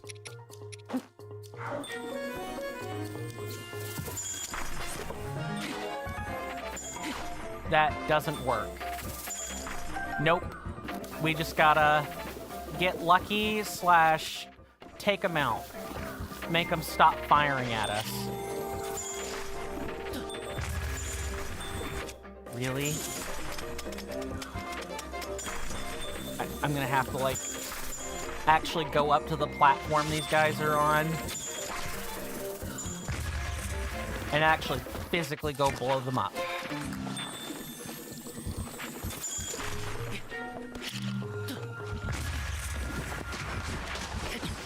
I would like to get back over the fence area, please.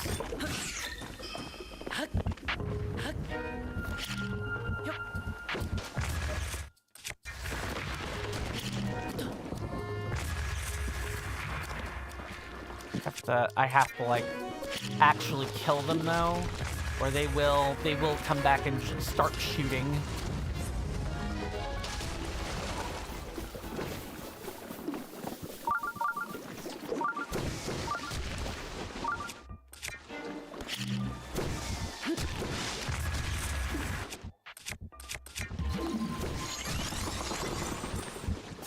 Wow, those Octoroks really hurt.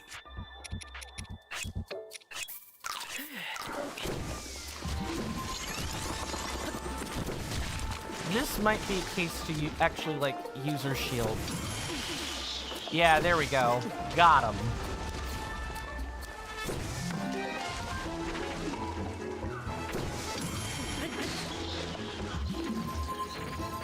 You know, not alerting everyone with the clap of Link's ass cheeks. Colonel, I'm trying my best, but I can't help but alert the guards with the clap of my ass cheeks. It's really rather quite annoying. Snake, I've secretly put in a do not alert the guards function in between the inseam of your suit. You merely need to clap those cheeks together one more time in order to activate its secret, super special function. Thanks, Otacon. Oh my god, I can't believe I just did that. Alright, we know a little bit better what to do now. Yeah, of course there would be fire arrows. Why wouldn't there be?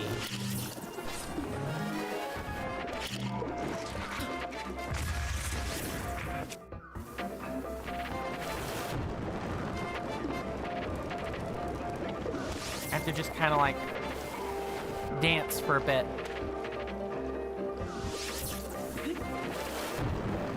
Oh, I thought there were going to be 2 of them. Guess not.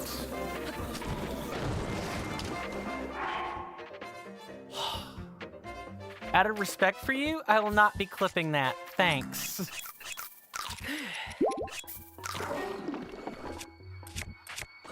Use cryo to block the arrows. Yep. Provided I can actually... I need to not be taking direct hits. I really don't need to use Cryonis there. I just need to blow them out of the water.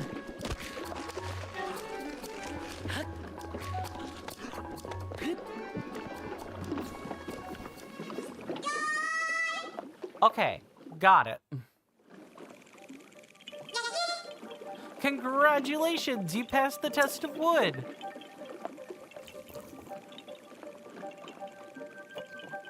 Well done, Hero Man.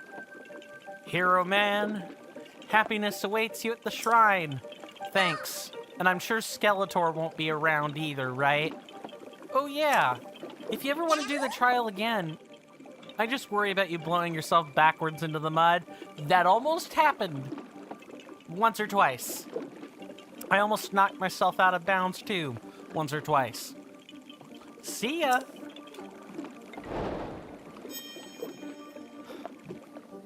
Test of wood. Well, you know, at least we probably know where to get fresh weapons in the future. Should we ever need a wooden set, which may not be a bad idea to carry around. There are specific ridge areas coming up in our travels where having wooden weapons would actually be a pretty good idea. In the meantime, though, we've probably got a puzzle to do. Because, of course, it can't be that simple. Yeah, I'm just gonna slide this over. Okay. Ooh, this actually looks like Yep, this is just a blessing shrine. By entering this place, you've already proven your worth. Yep, thank you. Now, bequeath your blessing to me.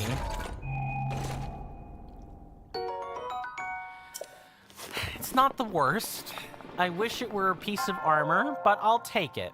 I'll take the ancient core, which will be useful later, and I'll also take the spirit orb that you offer.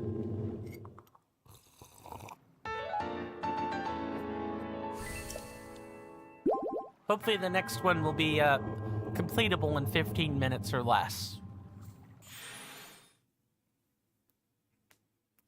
And don't worry, I am not going to start the, I'm not going to start the DLC anytime today. That vote will conclude on the 15th, and if for whatever reason the next stream option wins on that one, it'll be the next stream from the time the poll concludes.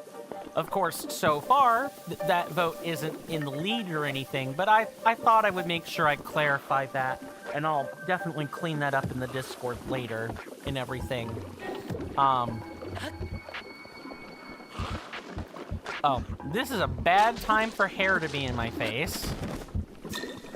Thanks, Scalp. Really appreciate that one. Oh, right. Follow the lump. You know what? Actually, this may be for the best. Now that I think on it. Because this should void us back out to the trial entrance.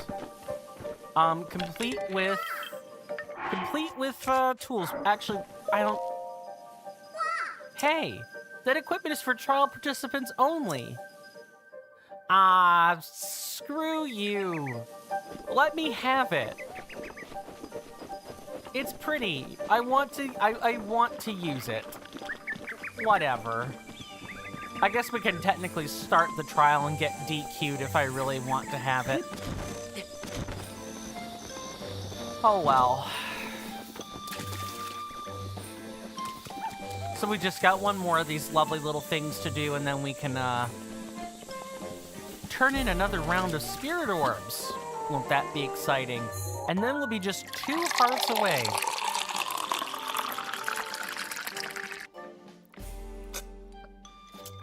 Thank you very much for that. I don't have any water on hand. You sound a bit salty. Here, take a drink. Thanks. We get tea with lemonade. That's the most nourishing drink I have.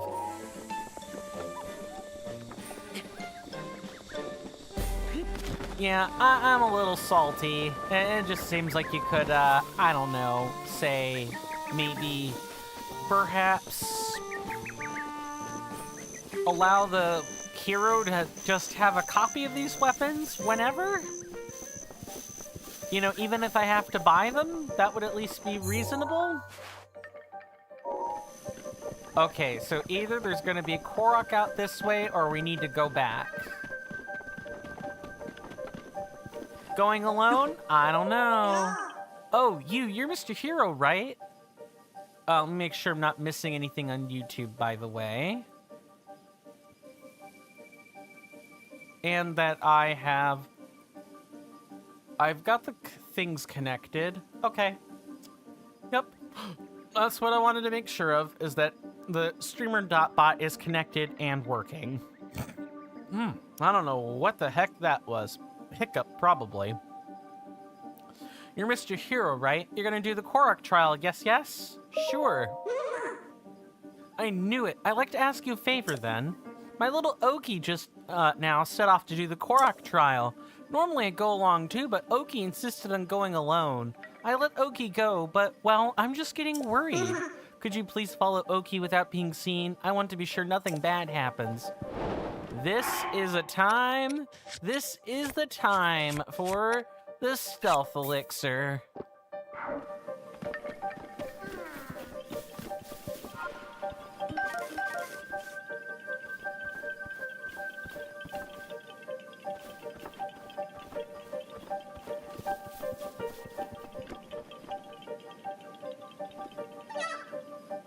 Shh, be very quiet.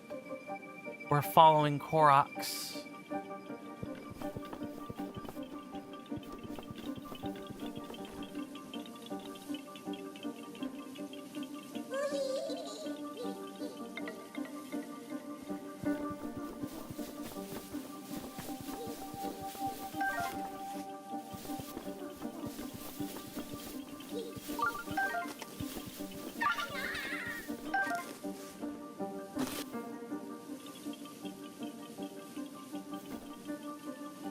Yeah, it's sneaking time.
Just gotta make sure he's not, you know, turning a different direction.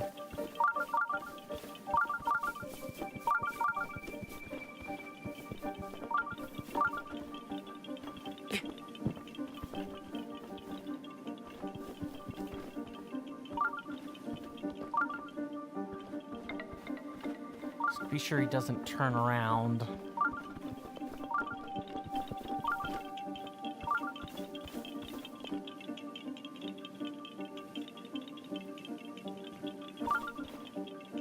if you guys don't have the Sheikah armor by this point, I would definitely recommend going and getting it for this specific challenge.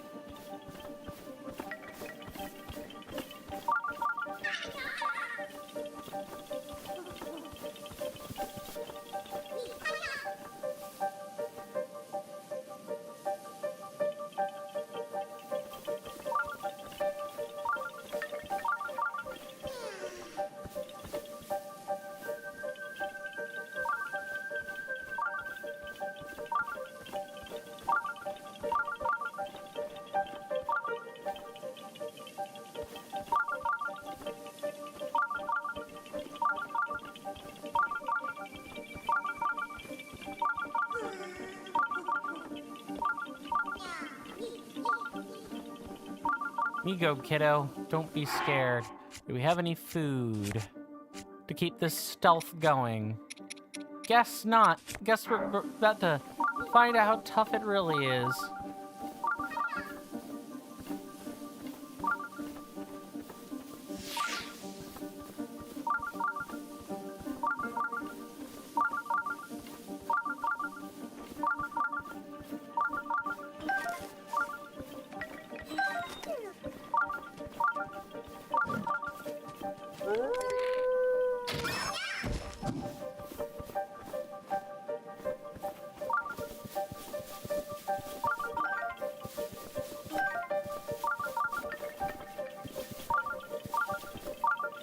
I don't know where he's gone. He's over here.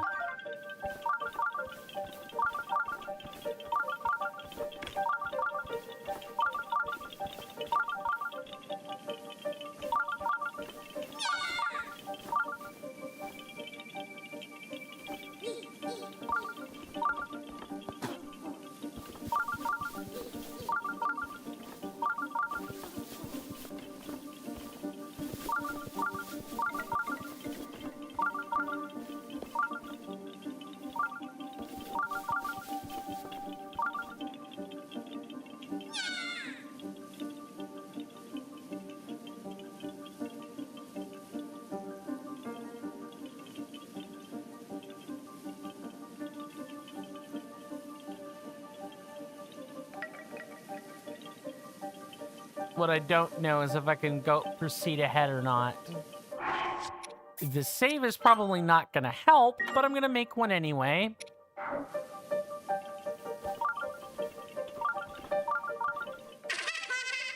Yay, I made it. I finished the trial. What? Who's there? Hey, are you that hero guy? You know, Mr. Hero? Guess what, Mr. Hero? I did the trial all by myself. Aren't I brave? Oh yeah, you're probably here for the shrine. The great Deku Tree said that the monk's blessing is waiting in the shrine ahead. Why don't you go take a look? Hello, Oki. Now that I finished the trial, I'm the real deal. I guess you could say you're the real Oak. Professor Oak, even. I jest.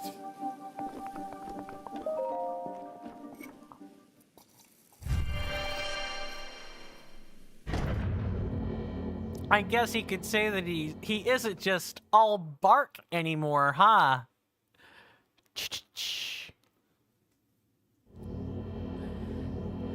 Another blessing shrine? I won't say no to more of these.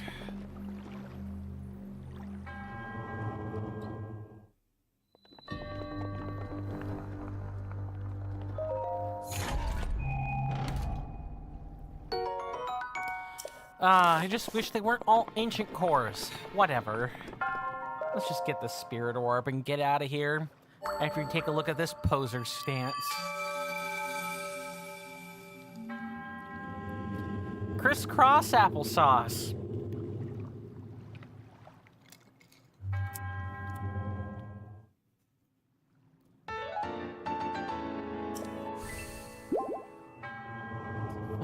I think, yeah, 2 more. Once we turn in these orbs, it'll be just 2 more, and then we can actually kind of, we could kind of get on with life. I'm pretty sure that'll take care of, most, if not all, the shrines.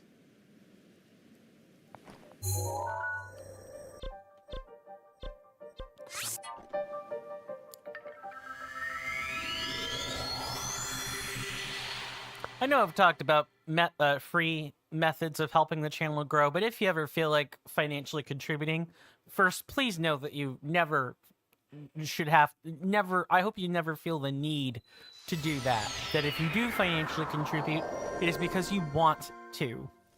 And also, chargebacks are a pain, so please don't commit to money you don't actually have. That sucks for us, like, collectively, together. I of course, am going to handle chargebacks to the best of my ability, but still, don't give if you don't have the room to give. I don't want you guys to miss car payments or groceries because you want to help out little old me. But if you do want to help out little old me, you know, those of you on Twitch, $6 is probably the best bang for your buck with a tier 1 subscription. Gets you all the benefits, lets you cut out the ads, and all that other fun jazz. But even if you don't have $6 to spend, if you're already spending on Amazon Prime, you get Prime Gaming for free. And Prime Gaming gives me my $2.49 for the month, and you don't have to spend anything more as long as you already have an Amazon account. You already pay for the Prime by proxy of spending $120 a year, or however much it costs these days for an Amazon subscription. You get everything but the removal of ads. You still gotta deal with ads on Prime, so that's just something you gotta be aware of. For you guys on YouTube, I'm gonna recommend Patreon or Coffee. It closes out, those places are your gap closers. 90 to 95% of my benefits are Discord derived, so, you know, you're really not missing out between $2 and $6. If I could have Twitch subscriptions be $2, I'd do it, but I can't. I don't get to control the prices on those things, I'm afraid. We'll go talk to you again now that we've done all these. Wah? You finished all of the trials? That's amazing, you're so cool. Now it's only a matter of time before you're able to pull out the Master Sword. Hurry up and show us what you've got. Ah, I know that look. You want me to give you something since you visited all those places, don't you? I guess I have no choice. I'll give you my treasured item. 3 truffles. You didn't pluck them off your head to give them to me, did you? That's gross. Try eating a dish cooked with that big, hearty truffle. It'll soothe all your aches and pains and then some. I'm not pulling your branch here, just try it for yourself. Now, of note,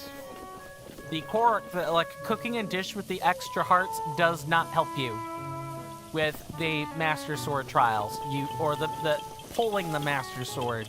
You do have to get 13 native heart containers. The Master Sword knows when you're cheating. Don't cheat. And also, I have had people actually recommend glitches to me. That's neat and all, and I will definitely make sure I check out the glitches, as in watch the videos that I'm given. I talked to Reaver of Bone just maybe yesterday about that. I'm waiting to hear back from him on the glitch video he may or may not have found, but you could totally trick the Master Sword with enough effort. It involves a campfire. I know at least that much, and constantly mashing A. What you're essentially doing is tricking the Master Sword into thinking you have more health than you actually do, or just constantly refilling it. Don't know exactly how it works, but I have a pretty good idea of what it's doing. That said, I think that's not in the spirit of what we're trying to do. It violates the spirit of it, which is, you know, I don't mind technical movement abilities, but actually glitching out the game is like a hardcore no-no. But please tell me I did not just get more stamina. Thank you. Look, I like stamina as much as the next guy, but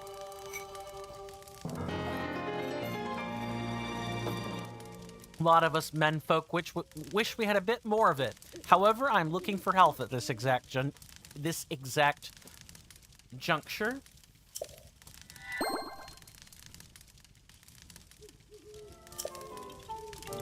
So we have 11 hearts. 11 hearts. And, not really anything we can do with them. Alright, so now that we've actually done this, first, a new save is in order. Next thing, we're gonna take our next break. And you know, now that we've done all the shilling, guess what? Other than the Discord, which I always want to shill for, and I think people can forgive me for that, because I work really hard on this thing. Even though I don't pay into it, I work hard all the same. The other shilling, follow and subscribe and all that, more or less done. Don't have to hear that again for the rest of the stream. Isn't that nice? Thank you guys again for hanging with me and chatting, or, you know, doing homework or lurking or whatever, really. I do have a lurk command as well if you want to use it. ! lurk if you want to lurk. Or, you know, you don't have to use that.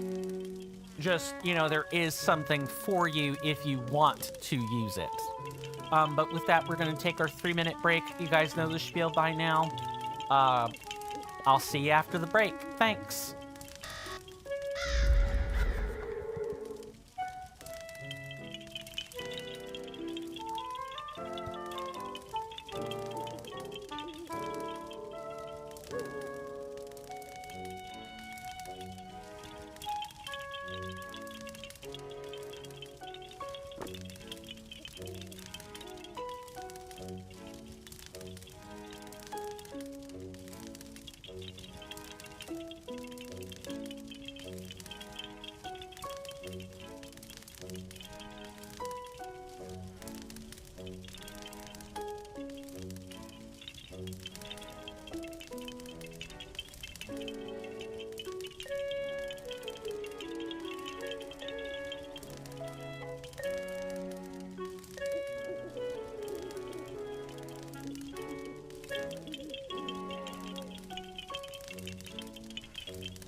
I am back, my senators and inductees. Hopefully we had a wonderful commercial break, and we got something we all wanted out of it. Hopefully it isn't the ads and something else actually meaningful, but hey, sometimes our circle of hell is corporate advertising. It's got to be someone's job to sit there and, you know, come up with the ads, and I bet some people probably had fun actually making the ads. So, yeah, marketing degree and all that. Anyway, it is time to get out of the Lost Woods and not have sleep in my eyes, among other things. It's time to actually, you know, go to the Woodland Tower and start getting those Korok seeds in this area. That's gonna be bloody great.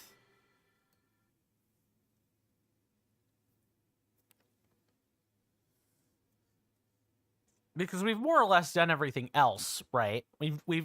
Oh, and we have 44 shrines. I know there are 160 of those, roughly. I think there's like 140, 150 base game, and then the second DLC adds like 10 or 20 of them. My circle of hell is that cycle where I can't stop yawning, even when my eyes water and jaw hurts, you know. When I say circle of hell, what I really mean is that it's enjoyable. That just sounds like hell, and you don't enjoy sitting in the circle either. Sorry, I guess my statement might have been a bit misleading. When I've heard a lot of people talk about a circle of hell, they usually mean a place they don't mind sitting in, even if it's mildly uncomfortable or moderately uncomfortable.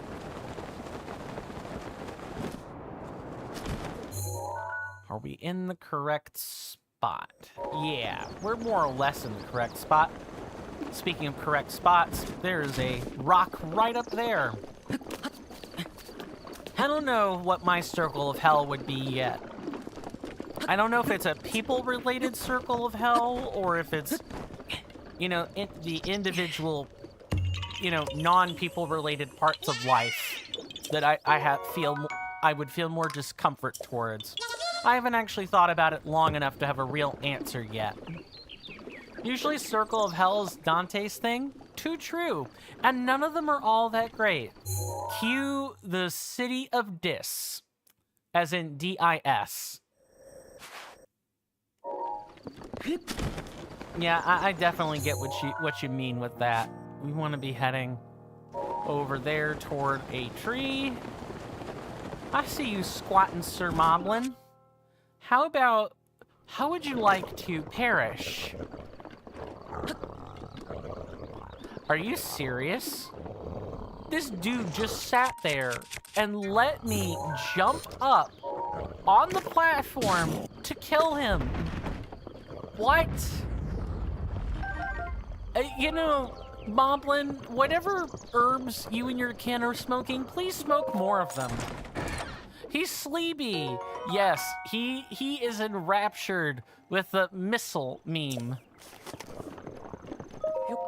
That's exactly what's going on. Except, I don't know if sleeping would quite be it's more like he's trancing. He's trancing. He's sitting on, like, he's been dosed with heavy tranquilizer and he's just kind of sitting there. He did absolutely nothing to me. Mm-hmm. Because if he actually woke up and did something, well, what can I say except I would have actually had to kill him anyway. Look, Link is ruthless. He cares not for Ganon's minions. Empathy is not his strong suit. Please tell me that we are not fixing apple trees for Korok seeds. I would really love to not have to deal with that.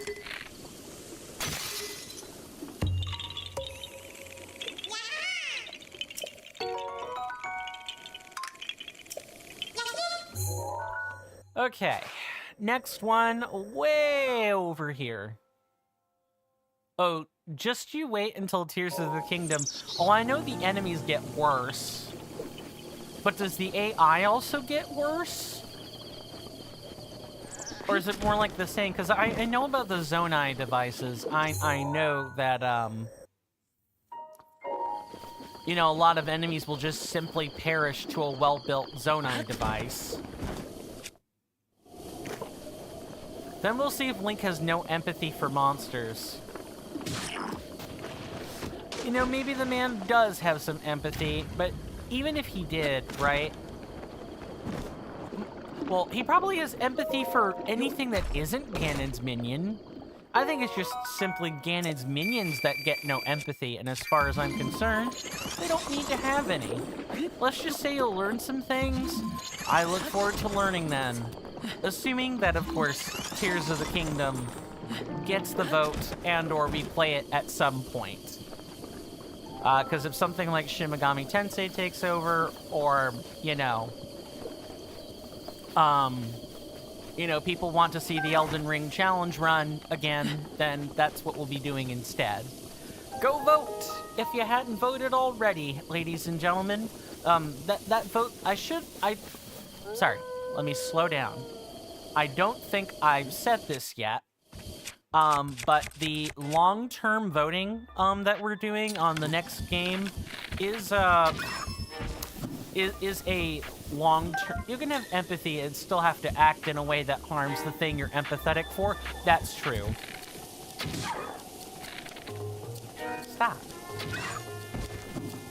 Quit running around. Either flee or don't. Yeah, I agree with that sentiment. It's just, it's hard. It's the sort of thing that's hard to put into practice, really. Especially when you, killing tends to desensitize a person. What can I say? It's something that's talked about in Majin Tensei. It's a Fire Emblem type spin-off. You did say this earlier about the poll being long-term. Yes, but I didn't give it a hard date yet. I kind of gave it a soft date that kind of depends on progress. So basically, it's kind of tied to, I want to say it's tied to the second DLC.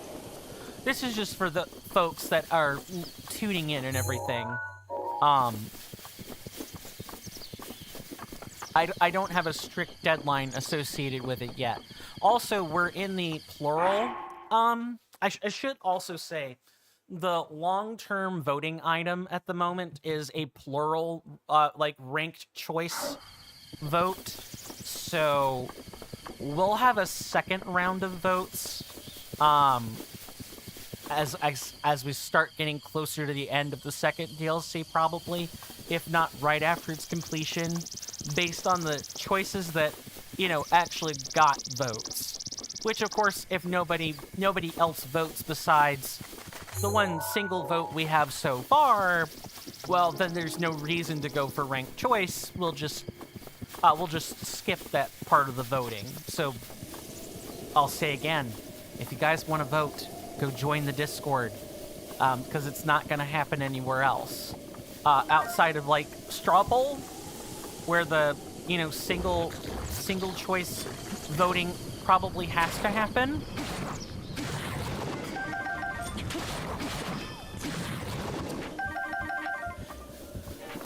So if people are wondering what I'm currently doing right now, I am making my way toward the next Korok seed that isn't quite in the... Well, actually, would it... is it down here? It might be down here. If it's toward the top of the ridge line, I'll go for it. If it's not toward the top of the ridge line, I'll skip it. Just want to make sure I've given people the dues on, you know, the voting and everything. You gonna stop galloping for a second there, bud, or what? The thing is, killing, harming, etc. can be completely separate from what we think of as sympathy, empathy. I agree. Those are just being able to understand where a person is coming from, not a measure of willingness to harm given external factors. And those factors are determined by things like your personal morals, your cultures, and society's ethics, etc., or even down to simply situational factors as well. Things that aren't quite so set in stone. Something that the video game medium explores a lot, actually. and especially the Tales games. Both Tales and Xenoblade Chronicles examine or pose a lot of questions about what circumstances can force people to have to fight, even if they were once friends, even if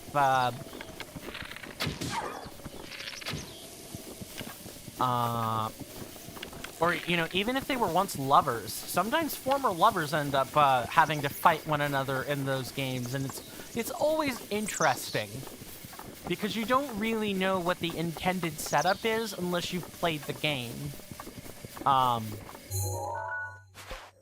In this case, the game I'm referring to is either Tales or Xenoblade Chronicles. Sorry, you guys could probably tell I'm a little bit of a Tales fanboy. I have played Tales of Berseria on this channel before. These channels, even.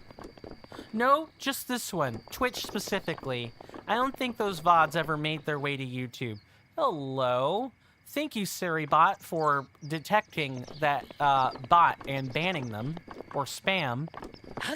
That leaves my mods free to actually do the things they want to do, and not have to regulate, or at most they'll actually regulate actual stupid people and not bots and spam. Thank you. Yes, if you guys are content creators, or you're otherwise entertainers in the Twitch space, please go check out Seribot and Kumabot Defender. They're fantastic. I got introduced to them through a man named Gracker221, and he showed me these tools. He told me where to go to get them. It really is just a Google search away. You could even look up the channels on Twitch, because they're both Twitch channels. And you kind of sign up for them the same way as you would for a NIV. Kind of. Hello.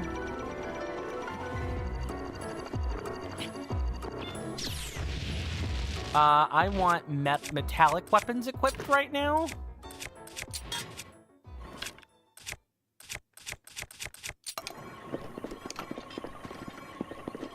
Let me just get out of sight, even. You finished your discussion post, by the way, so you're done with homework? I was gonna start asking about that momentarily. It's just, you know, Sky Guardian, Sky Watcher.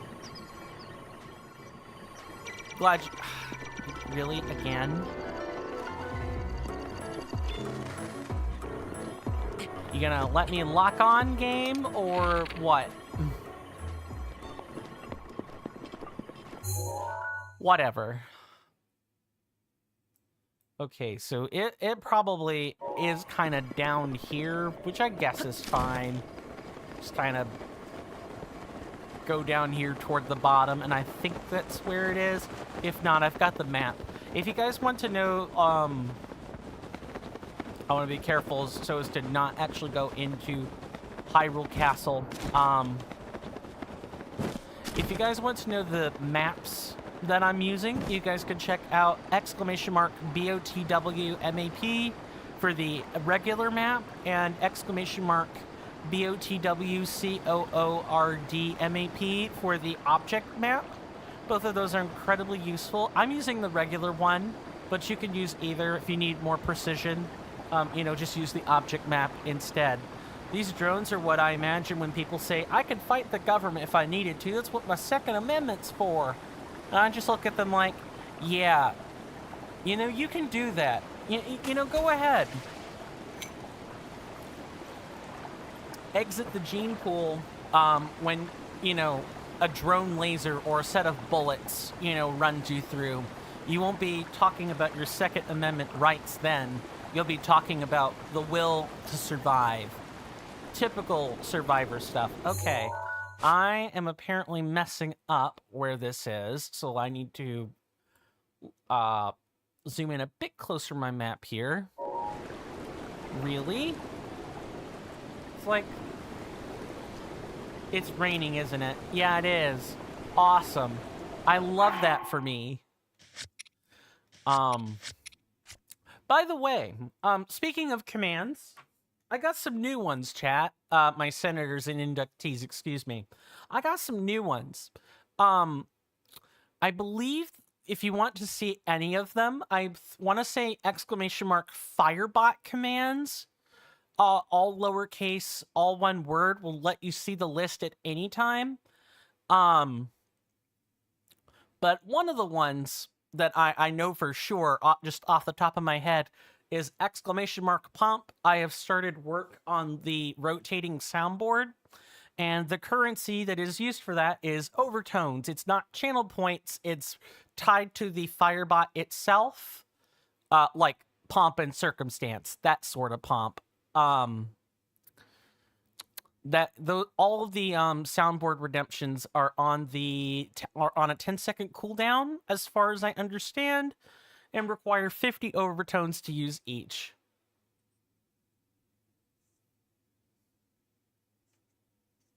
Yep. 50 overtones. And of course there are varying rates depending on rank and subscription status and all that fun stuff. Hey there, APOC DMB. Oh my goodness. I had meant to stop by one of your streams this week. If you guys don't know who APOC DMB, please go check him out. He is a music streamer. I believe Dub and Bass is what the DMB stands for. Let's get that shout out rolling.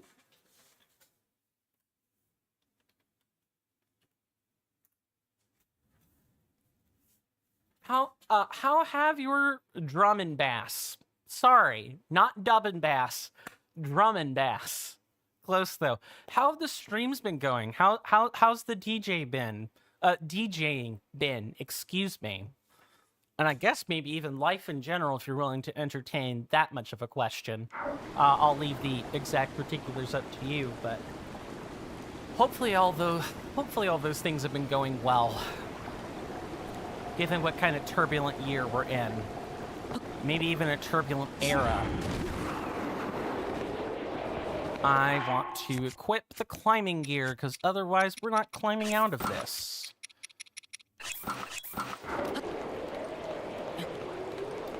Thankfully, the rain isn't affecting us while we're in this shaded area. It's when we start climbing towards the surface where this is going to get very difficult.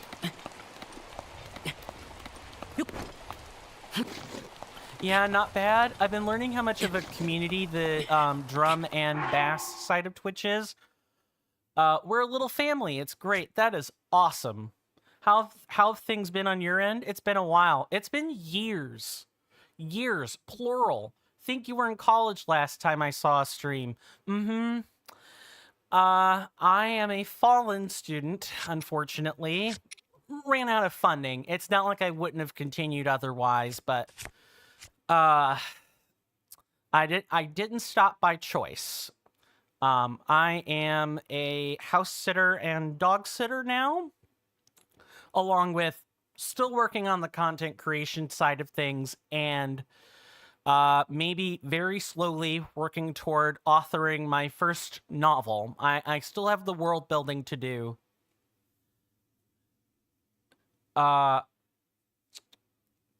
Yeah, the sound term. Wait, I've been saying bass like fish, haven't I?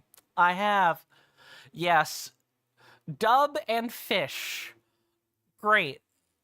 Awesome. More of my failures. I need to eat some stamina food or I'm not gonna make it up the I'm most certainly not making it up the cliff here.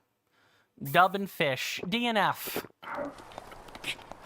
Maybe that there someone's shtick is that. I'm adopting that. Thank you. You're welcome. You're very welcome. I'm not even sure. That's the thing. My humor is very it hasn't really changed. It's still very situational at best. Okay, we've actually made it out of here, so that's good. Should eat a fish dish in honor. You know, speaking of fish dishes, and this may be a little bit cheating. I'm so sure Dub and Fish is a folk band somewhere. Probably.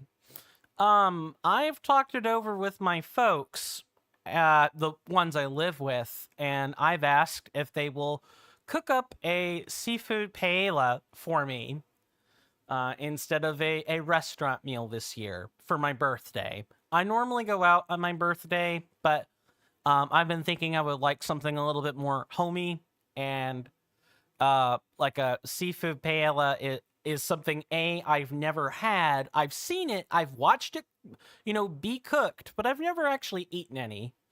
And B, it would be an experience. It's a couple months out from now. My birthday is in a month and 24 days, 26 days, something like that. Paella. Okay. I swear I can speak. I can English. Promise. Double L in Spanish is usually a Y. Okay. Paella. I have to I really have to enunciate the L, or I'm gonna. You can't speak Spanish though. Agreed.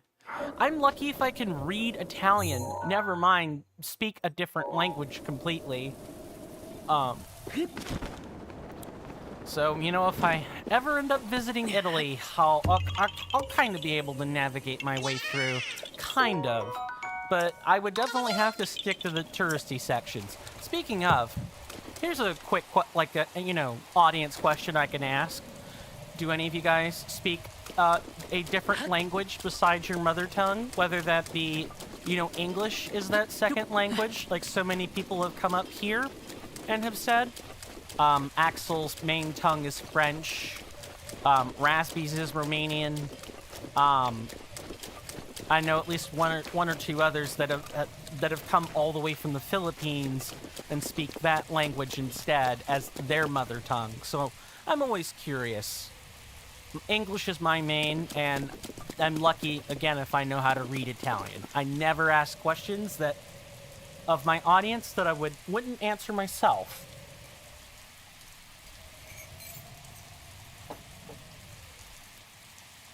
You use the word for chicken to remember how to pronounce the double L. Pollo. Oh God, that reminds me of the Kirby show, the animated Kirby thing, where I know Kirby isn't saying chicken, but it's really close. I'm getting a slight giggle off of that mental image. Not gonna lie. APOC D&D. I tried Russian a year or so back. That didn't go well. Reading, writing, both, or neither. I'm curious as to what the struggle with that was. Was going to try Dutch, but was recommended to learn German instead. You're going to try that soon? I hope it goes well. I believe Darcy has also spoken or taken a German course, so they can tell you a bit more about that experience.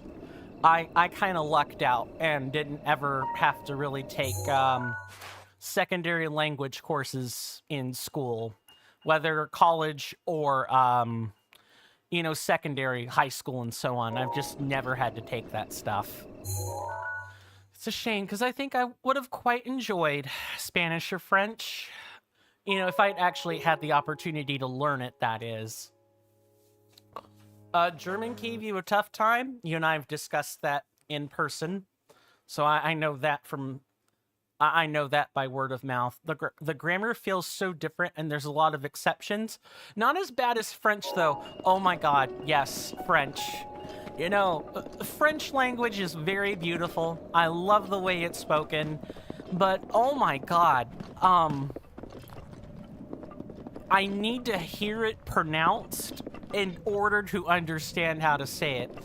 Before we played Breath of the Wild, we did actually complete Steel Rising, and Steel Rising has a lot of native French spoken in it, and they don't always give you pronunciation guides to work with regarding, how to say certain things. So I had a lot of fun, in air quotes, trying to not butcher the French too badly. and I still have to do what I call the love letter to the series before I, put it to bed and actually uninstall the game from my computer, because I do want to do that. All of the above, going back to the difficulties with Russian. Russian grammar is horrific. Yikes, that took you out of it. They have a million different tenses, and you need to remember how that affects neutral male and female words. That kind of sounds like Romanian. And even Italian has like 9 tenses, which is a lot. Never mind things like Chinese. And it affects them all differently. Yeah, Romanian also has male, female, and neuter, and the neuter or neutral spellings are quite difficult to remember. I did not get very far in Romanian before I settled on Italian instead. I'd almost go so far. Hold on, I almost missed something here. French spelling makes me want to scream. I could see that. I'd almost go so far as to say it's as difficult to understand as some East Asian languages without native speakers teaching you. Listening to conversational French, there's so many words that sound the same but are actually different. Yeah, Axel has actually talked about that a great deal, as they're quite the language guru. They know French and English almost equivalently well.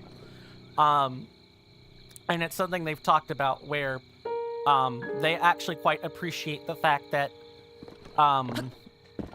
there aren't... I'm trying to remember what they said. It's been a while since that particular discussion cropped up. I need to do the I need to not run around like... I need to not do the Stormwind thing. I need to keep gaming. Romanian is Slavic, if I recall correctly, so it makes sense. It's based off of Russian still.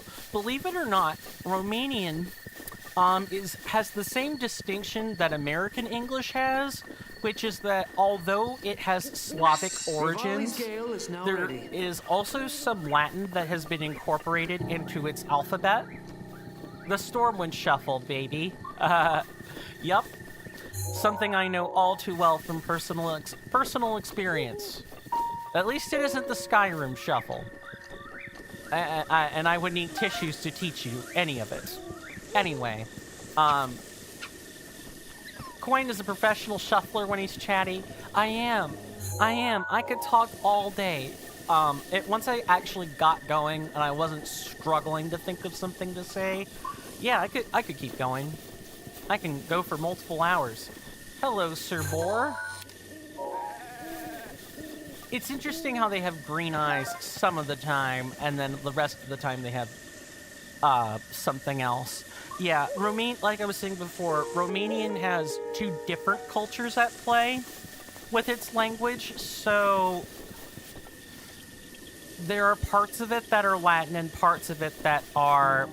Yeah, it's the same. It's exactly what you're saying, APOC, D&B. It's Latin characters built on a Slavic foundation with some Slavic words and some Latin words.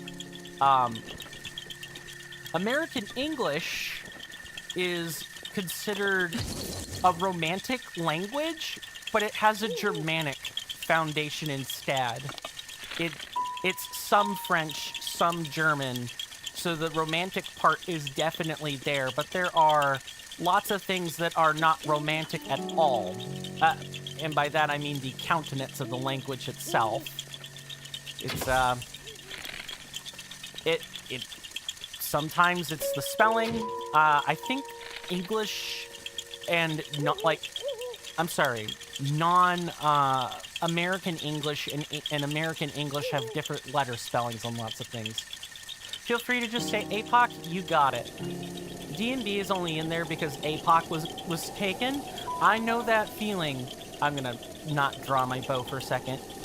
I have to say, while you're right here, I am officially I'm officially coin stamped on all platforms. I no longer have to carry 2 different names for 2 different platforms, and being able to tell people that is great. I hope that's going to take some time for folks to get used to. I made a quick mention of it on my own personal Discord, but I thought I would say it here. People are probably used to me having two names by this point. All that to say, I'm quite formal when it comes to names, so unless people tell me, like you just did, and like Mr. Rowan Darcy did earlier, I tend to read out the full name. There's a chap on the YouTube side that goes by the Legend of Zelda fan that plays Roblox, and I've not gotten any kind of notice about what sort of name they would prefer me to call them, so I just have to read the full thing. It's not annoying, it's just tedious, which is fine. There are worse things in life than tedium. Thank you, APOC. Continuing in chat here. Even early Scots, which is the indigenous language for Scotland, is Germanic in origin, but the spelling and grammar is so wildly different that you would never know. Exactly. Absolutely. So Romanian also has that distinction that we were taught, that it shares that, where it's built on, it's got one set, or like one way of doing things built on the foundation of something else. And so it's not like the foundation it's built on, which makes it very confusing. I believe American English has 6 tenses, and most European speakers most European languages have something closer to 9 or 10, even if they aren't all built on the Romantic or like Latin base. I should switch this to a less valuable bow. Interesting. You take the opposite approach. You make an early go at calling them a shorter name, and if they don't like how I say it, then I ask how they'd like me to call them. Both approaches are valid. I think I've run into the same sorts of issues either way. I don't think people are quite as annoyed, because I did used to do it the way you were speaking before, regarding, saying the short name first. I find people are less upset or more willing to issue a correction if it doesn't appear like you've already decided how you wanted to call them, but potato patata. Yeah, whatever works.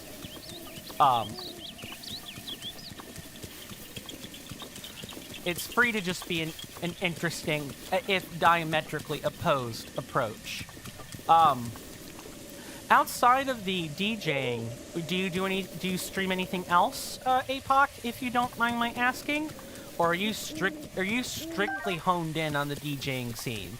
Which is totally fine, by the way. I'm merely curious. We're heading towards this diamond shape with the trees, and I'm pretty sure there is... no you don't. Don't even think about it. Languages are always an interesting discussion. I am a STEM major. I am a STEM enthusiast. But I do enjoy my languages more than... Out of all the humanities, I find the languages the most interesting and the most immediately beneficial thing to know about. Not really. Twitch's DJ program? Oh, there's a whole program for this. Okay. Did not know. Encourages you to create a different channel if you wish or want to do other content. Duly noted. And TBH, that's a lot of work to build up an audience for an entirely new sort of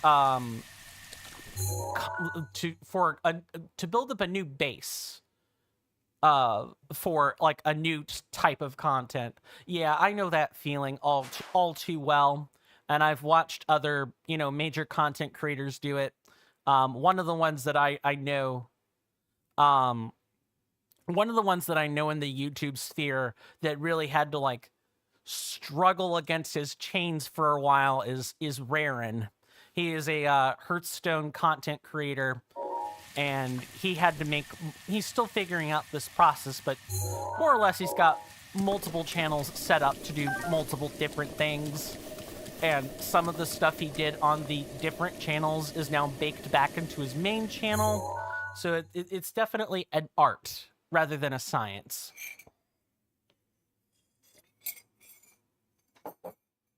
I still watch Raren. He does good stuff. I agree. I don't religiously watch the man, but I've watched enough of his content to know how he runs things, and I generally like it. I just don't use it as a basis for my own content or anything. Also, yeah, there's a DJ program. That's why you got the fun badge by your name. Ah, that would explain it. Twitch DJ. I'm trying to think if Twitch has other similar programs. I know there's one for music in general, but I didn't know DJing got its own specific thing. That's it. Regardless of where else this conversation is going, I'm glad you figured out your niche for content and everything, APOC. That I'm really glad to hear that. Mr. Owen or Darcy, excuse me. Hate to say this, but you think you're gonna have to dip? Got a pretty major migraine coming on, and you need to try to head it off. Gonna lay down for a while. Have a good rest of your stream. I'm sorry you're dealing with a migraine, Darcy. Yeah, please go get some rest. Please make sure you drink plenty of fluids. And try to limit stimuli if you can. Yeah, get better soon. Please rest well. I got it from here. And I guess I'll see you tomorrow? No, Sunday. For those who probably don't know, and I'm going to refrain from getting super specific because this is real life we're talking about. And the modern era, if there's one thing I've been taught lately, is that the modern era is not the safest time in the world to be super specific with personal details. Me and a bunch of my real life friends are going to get together, and one of the real life friends was trained to be a paramedic, and he is working for a company as a quartermaster, more or less. And so he's going to teach us how to operate some aid kits that he's made, like basic first aid triage type stuff. So I'm super looking forward to learning that skill, because I know the basics. Again, fallen STEM major and all that. But it's something else to learn the medical side of it. I know the biological side of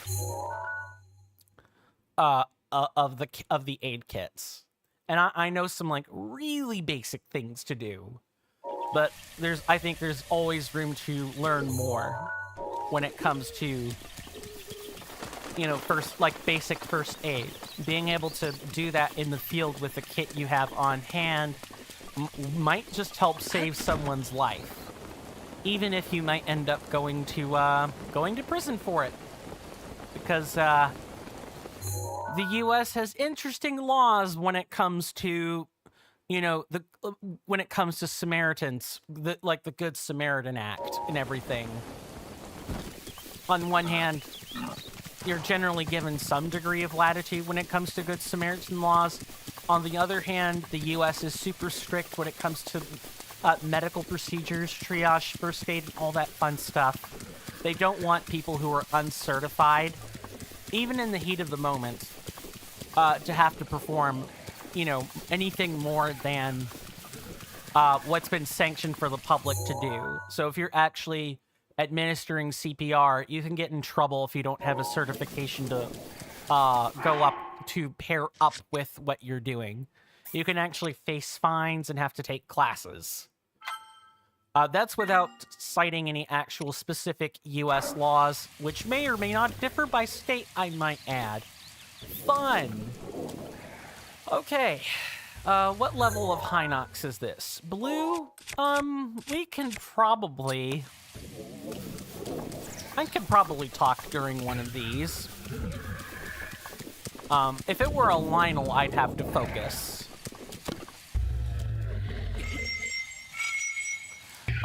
Hey, Pock, if you're still here by chance, I think the last time you were here, like in the stream, I believe you were also in college. How are your, without getting super detailed, how are your real life prospects going? Because I think you were also in uni when last we spoke. I definitely need to eat some defense food, so we're gonna do that right now.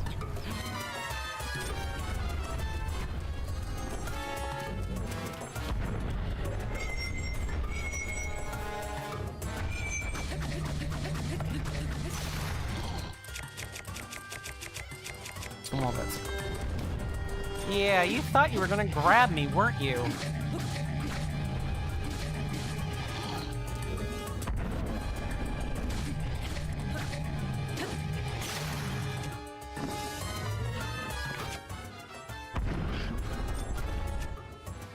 Oh yeah, not bad. You graduated cybersecurity and working in IT these days? Good, good. Watching over the computers, networks, and servers for the NHS doctors and surgeries in... For doctor surgeries in your area? Good. Good. I trust that's paying well. I also can't imagine it being stress-free either.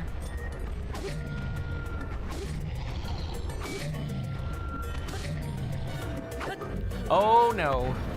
Yep. Please don't butt slam me, Sir Hinox. In fact, I would like you not to do that. It doesn't pay that well, really? Yikes. I'm sorry it's not paying well. Is it fulfilling work, at least? Or is it one of those, you kind of had to take what was available? Which, to be honest, let me go ahead and put a stamp around this. I definitely don't want to lose out.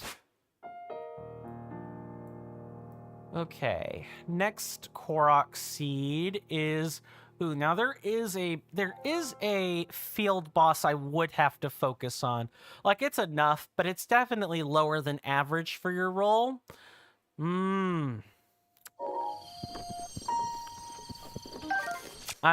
For what it's worth, I'm sorry you're getting paid suboptimally. I hope you're able to find work at a company that actually pays you what that role was supposed to be worth. That sounds awful. My job is mostly gig work. Like I said before, I'm a dog sitter and a house sitter.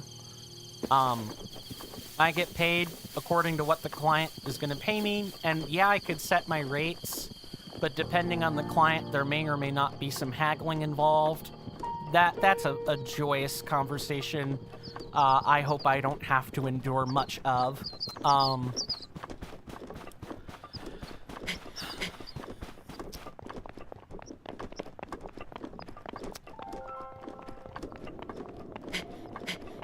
The work is a mixed bag. Some days it's insanely rewarding, other days less, but you know, that's work. Exactly. Oh, that's good. At least there's a silver lining, right? That you can work towards or keep in the back of your mind. And it's also good that you've got a level-headed approach to that too, and you're not letting work get to you in the long term, even if it gets to you in the short term, because we're all human and we all experience the more volatile emotions. I know I make it sound like I know the way I'm speaking about it makes me appear a bit inhuman, but I'm merely making the observation. Yeah, gig work, you know, unless you really enjoy what you're doing with gig work, I don't recommend it. And that's more for anyone, that's for anybody who's listening.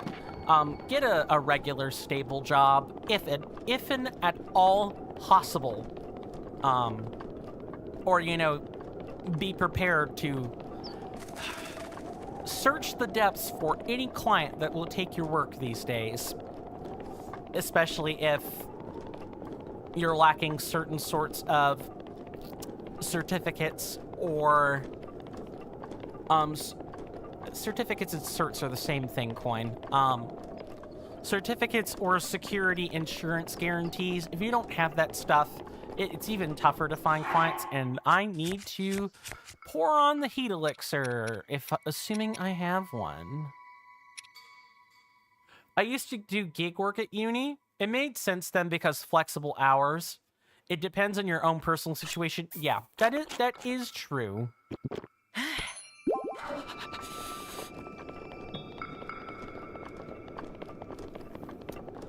Yeah, unfortunately I'm at that weird spot with the current degrees I have, where I have 2 associates, and I'm basically 30% of the way remaining on an actual real bachelor's degree, where I'm overqualified for a lot of basic jobs, plus people have been tending to hire folks who aren't trying to finish a college degree. That's just how it's been, how things have been going strictly in the States. But I'm not qualified to work any real positions in the field of, you know, molecular biology, which is where I would likely be getting work. I'd likely be a lab technician at best, assuming my qualifications could even be shored up for that type of work. So I kind of have to carve my own space doing client work.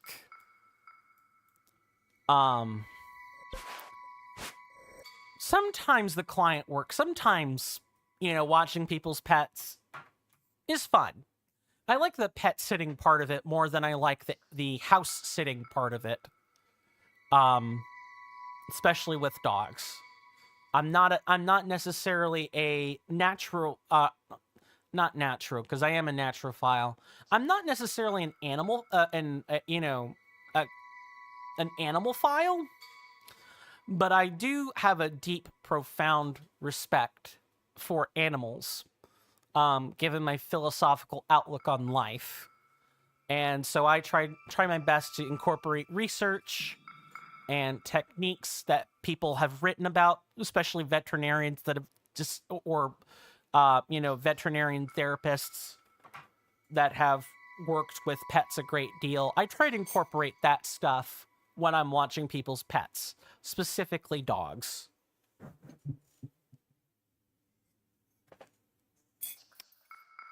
Cats are a whole different, species of animal.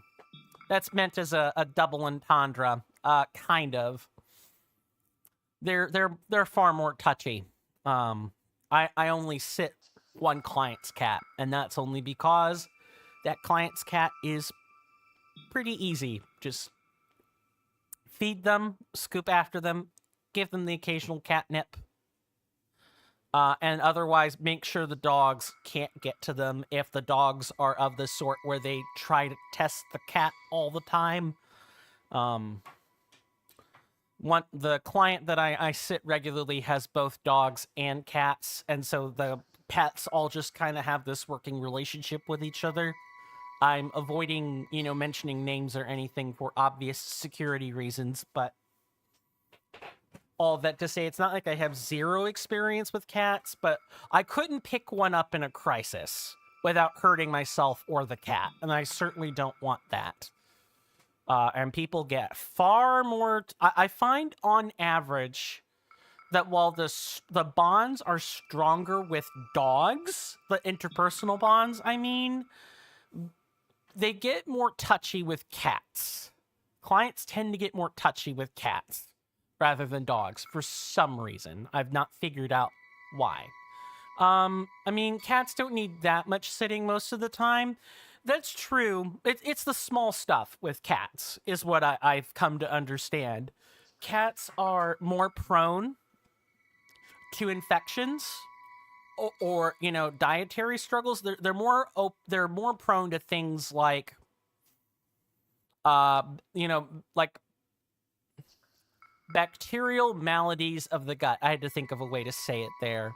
Um, some cats, especially if they're indoor, have a fragile immune system, and the dishware needs to be cleaner than usual in order for them not to get sick while eating. So you have to be careful with leaving cat food out, which I have seen clients leave cat food out in the bowl all day, and that makes them sick. And then their owners presumably don't understand why their cats are getting sick. Well, have you considered the fact that you're leaving the food out on the shelf? I could go on, but it's rewarding work, but it is sporadic work. It's not a consistent job, and if you're not in college or you haven't gotten your degree, or I guess maybe even in some cases, even if you've gotten your degree, gig work just has a shorter shelf life, I've come to find. And it's rough. But I'm not looking for sympathy. I would absolutely play the events out in my life the same way again, if given the choice. If you guys are wondering what I'm doing, shifting perspective here, I am trying to get a Korok seed that is not on the top of this mountain and not in this ditch either. Trying to head over here. Not doing a very good job at that. That said, it is 3 hours in. I take a break about every hour. For people who have been here, or like veterans who are just now returning, or new people that haven't been here before, that break time has changed. Instead of taking 5 minutes, I take 3 minutes, and I play ads for that full amount of time, strictly for pre-roll. So I really recommend that you guys get up, stretch, and do all that other fun stuff. I will read this message before initiating said break, though, because I want to come to a clean slate and everything. This is all temporary, though. Oh, I guess I'm glad you asked. I have not been back into college for 2 years now, roughly. I ran out of funding in October of 2023. Like federal student loans and everything. I know things aren't quite the same over in the UK. Like the education model is just is somewhat different over there. But I more or less ran out of federal loans to finish my education. And I am around 60,000 US dollars in debt as a result. Not fun. I don't know if I'm going to be able to have the means to go to college. It could be possible that I get enough scholarships. I do have a few things I think well, actually, you know what? Given events of a certain geopolitical persuasion, I'm not even sure I have that anymore. Grimacing intensifies. Anyway, federal loans are not fun. I've heard some pretty icky things. This was before the change in administration this year. I am not looking forward to the catalysts for events ahead, especially if the Department of Education, because they're federal loans, right? They're tied to government departments. So if that department gets gutted, like like people have been talking about, that debt is going to go to a collector, because that's typically what happens when third-party handlers lose jurisdiction over debt. And if that happens, that's going to be even less fun. That's more or less what I'm dealing with. And it wouldn't be so bad if that's all that was happening, but there's also been a scholarship or grant freeze here in the US.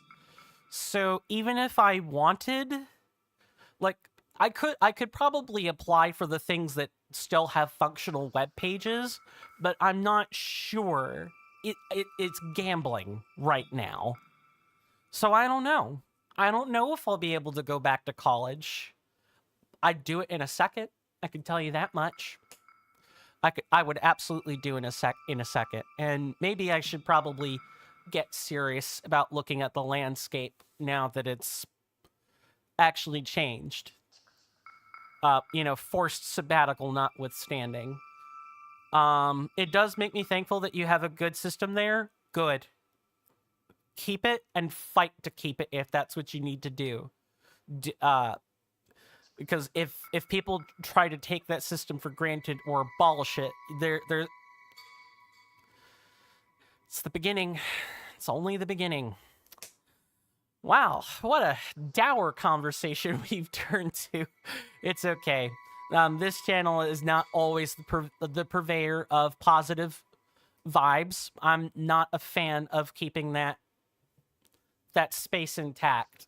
I think that's, ostrich, emu, neck in the sand type behavior, and I don't like doing that. Here at Coinstamp, it's Coinstamp everywhere now. Hooray again. I am totally willing to shoot the breeze about more serious subjects. Just this is for the entire audience on Twitch and YouTube, of which we are multi-streaming to at the moment. Keep things civil. Keep them respectful. Please don't make me have to, whip out the ban hammer. I will do it. I have done it before. Don't like it, but I will. Oh, it's a multi-stream, neato. Yes, sir. Been streaming to Twitch and YouTube for almost 2 years now. And the multi-streaming capacity has only gotten better since the start. I even have a separate bot and everything just for YouTube now. I use StreamerBot for YouTube, and it's been working wonders. I already have a dedicated one for Twitch, but I'm not a YouTube partner, so I kind of have to finagle something else together for YouTube. And it's been a blast learning how to use it as well. Don't worry, APOC. I don't think I have anything to worry about from you. My audience, all of my lovely senators and inductees, have generally been very well behaved.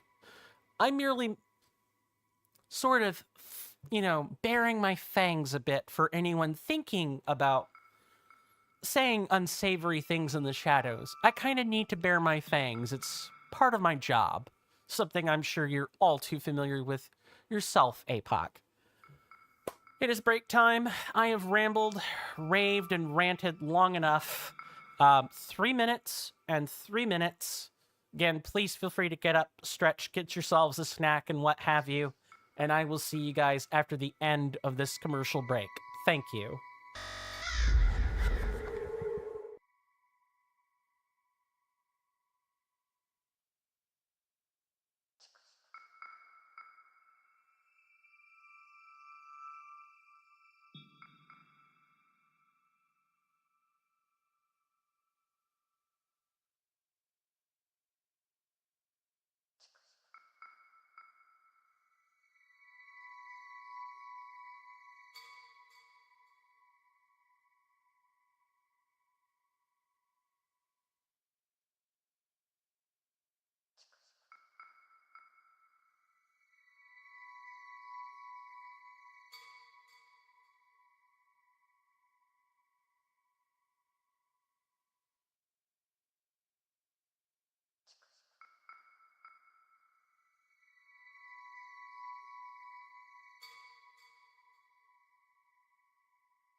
I am back, folks. Hopefully everybody got something they wanted out of the commercial break, besides the ads. Unless that's your circle of hell that you like to exist in, of course. I don't begrudge you. There are probably marketing majors out there that do legitimately like coming up with creative, fun ads that the actors enjoy being a part of. I think there's some amount of abject joy that could be derived from marketing to folks. It's just most people don't like that in their face 24/7 because we already have it in our face 24/7. I do want to thank everybody again for hanging out with me today. You didn't get a fun ad, you got a crappy Valentine horror movie, but hey, here we are. Yeah, yikeroony. Hopefully, if I could ever get away from running ads, I would. But since that's not really the landscape we live in here on Twitch, I would like to at least mount a partial defense for myself, and that is, I do not automatically run ads. And I also had a chance to look into what Sizzling Seal was talking to me about earlier, and that tool is for automatic ad managers. I manually run ads here on this channel. I think it is the best viewing experience, at least in my opinion, but I do get why a lot of streamers, a lot of content creators want no muss, no fuss, automatic ad management, because it's just one less thing they have to worry about. And a lot of people are typically not in the sphere of Twitch where they can have full-time moderators do that stuff. Yeah, you need to look at your ad options, TBH. DJing and ads are difficult, no doubt.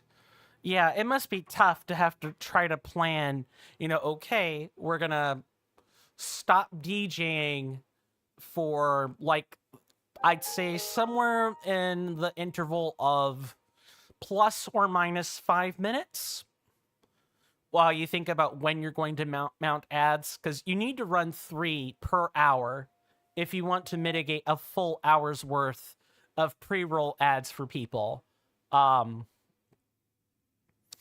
But if you run 3 minutes of ads every hour, you're probably also alienating longtime viewers. It's a very tricky balancing act, and I've done a lot of my homework on this. I've done the Reddit and subreddit, like forum digging. We don't really take breaks. I can imagine that's not really how DJing works. It just becomes super disjointed and yucky. Yeah, I can imagine. And also, if you're not really taking breaks, that probably also means the intended experience is in order. Essentially, what ads do, you know this already. I'm not speaking to you as if you don't know it already. But the ads are here to create FOMO, everybody. Fear of missing out. It is to create incentive for you to spend money in order to not have that experience ruined by an ad jumping in the middle. That sucks. It's awful. It's predatory even. If you're not a partner or you're not an affiliate, Twitch actually takes some mercy on you and doesn't subject your channel to pre-rolls. Why? It makes them no money. It actively hurts them to put an ad there. As soon as you make affiliate, that is when subjecting the channel to pre-roll can start. With mid-rolls. Yeah, exactly. Pretty much it's a question of pre-rolls, which can turn people away before they even get to watch, or pre-roll, which just disjoint the mid-rolls, which disjoint the stream. Yeah, there's really no happy medium besides just telling people, hey, you should probably think about spending $6 so you can cut that out.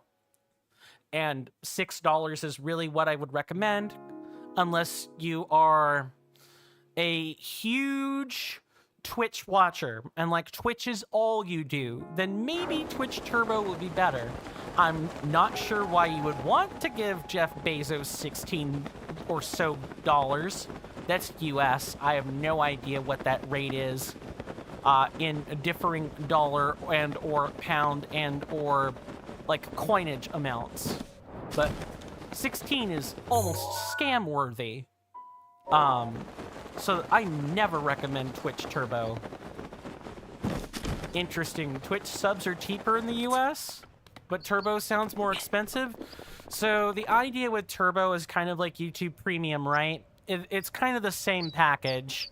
You get a bunch of benefits in exchange for, across all channels, that being, you know, the reduction or removal of ads, in exchange for the 16 bucks. Twitch subs in the US have recently increased to $6. I believe it was late last year.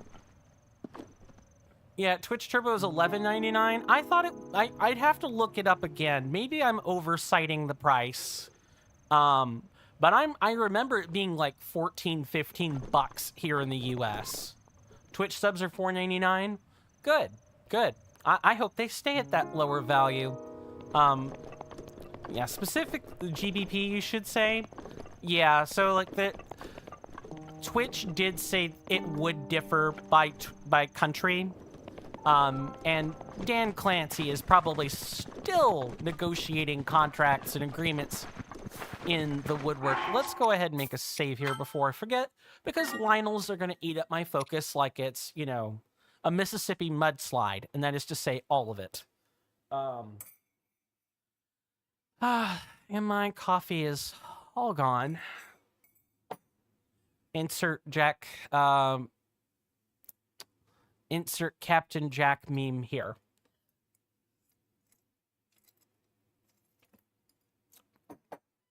So I only really ever recommend the tier 1 subs because they not only give Twitch the least amount of money possible, but it also saves people money in the long term because money's tight, just globally. And it might be tighter depending on where you live in individual circumstances.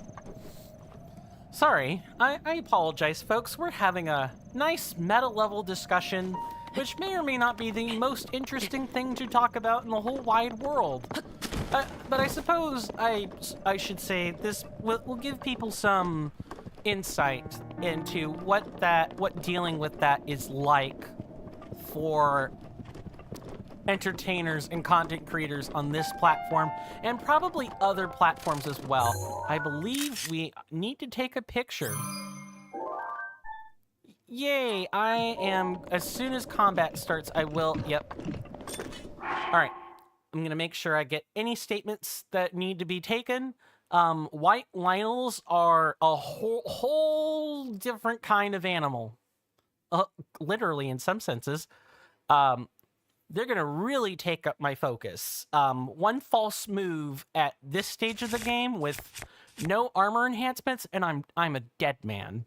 So let me just check YouTube.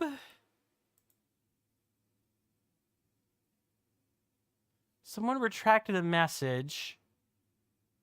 Okay, nothing apparently has changed on YouTube, other than some retracted message for whatever reason. And nothing has really changed on Twitch. So there's a command, let me find it. Okay, found it.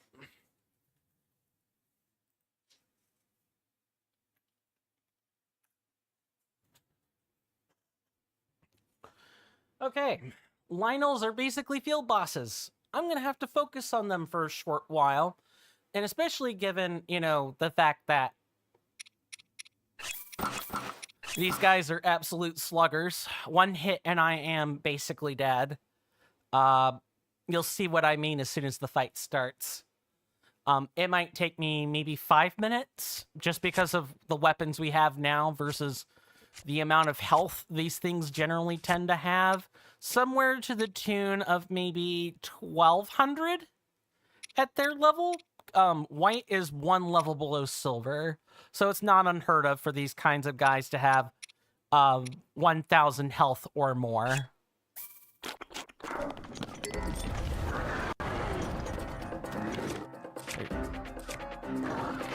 Thank you, and welcome, Sawyer's Lost. I can't really reply that much to you right now, but hopefully you're doing well in health and spirit, and I hope you enjoy your stay. We are in the midst of fighting a Lionel. And, you know, failing miserably right this second.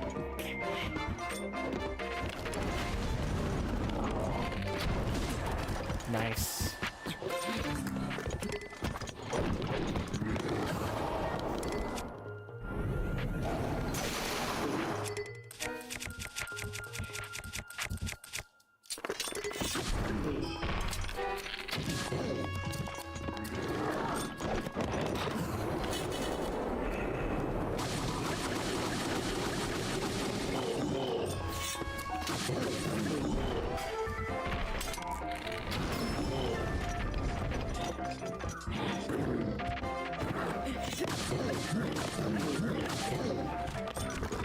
That said, please enjoy the entertaining, content that is fighting.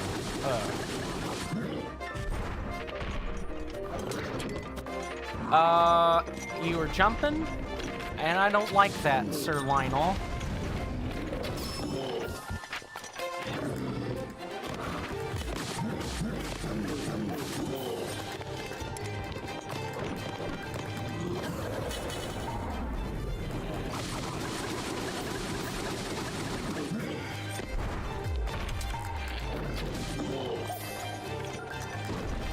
Is this my first playthrough? No, not really.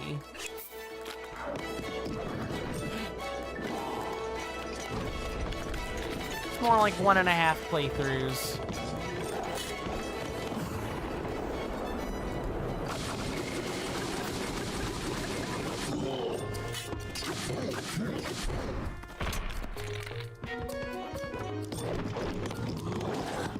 I swear I jumped.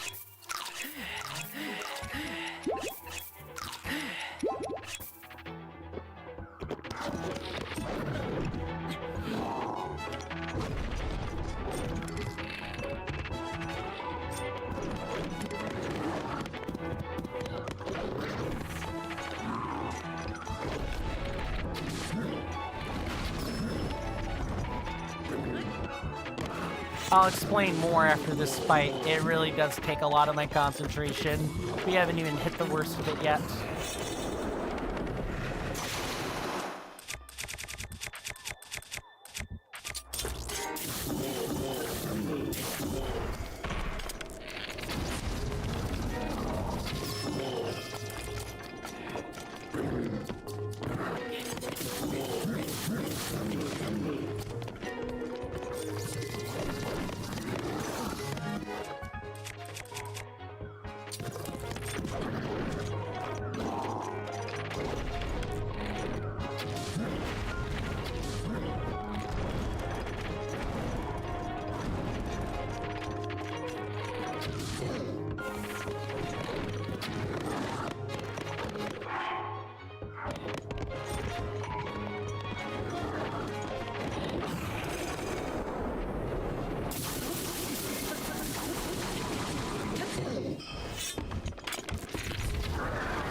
That was almost a knockout. Not good.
I will answer that more involved question in just a second.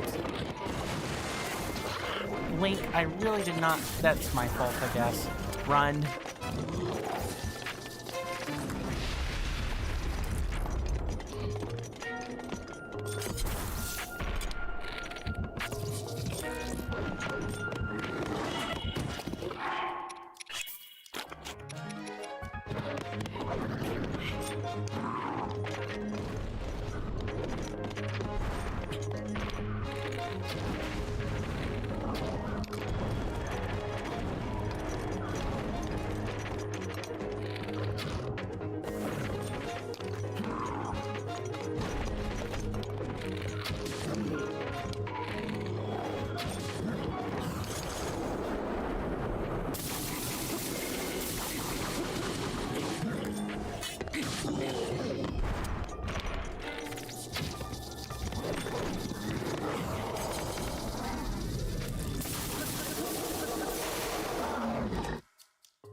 Got him. Saving immediately. Okay, let me go back and catch up on messages and see about... greetings, traveler. Greetings, Sawyer's Lost. I can now actually say something a bit more official. We also didn't have... I also was not using particularly powerful weapons. I was using ones that had high durability. I kind of just relied on my own technical skills to beat that fight more than anything. But good to see you. Hopefully you're well in health and spirit, Sawyer's Lost. Hope you enjoy your stay. Is this my first playthrough? No. I have streamed this game before, but I only made it to the... just after beating the third Divine Beast and the first DLC. I would say I maybe beat 60% of the game with one DLC added. And that was a few years ago. Call you Sawyer? Very well, Sawyer.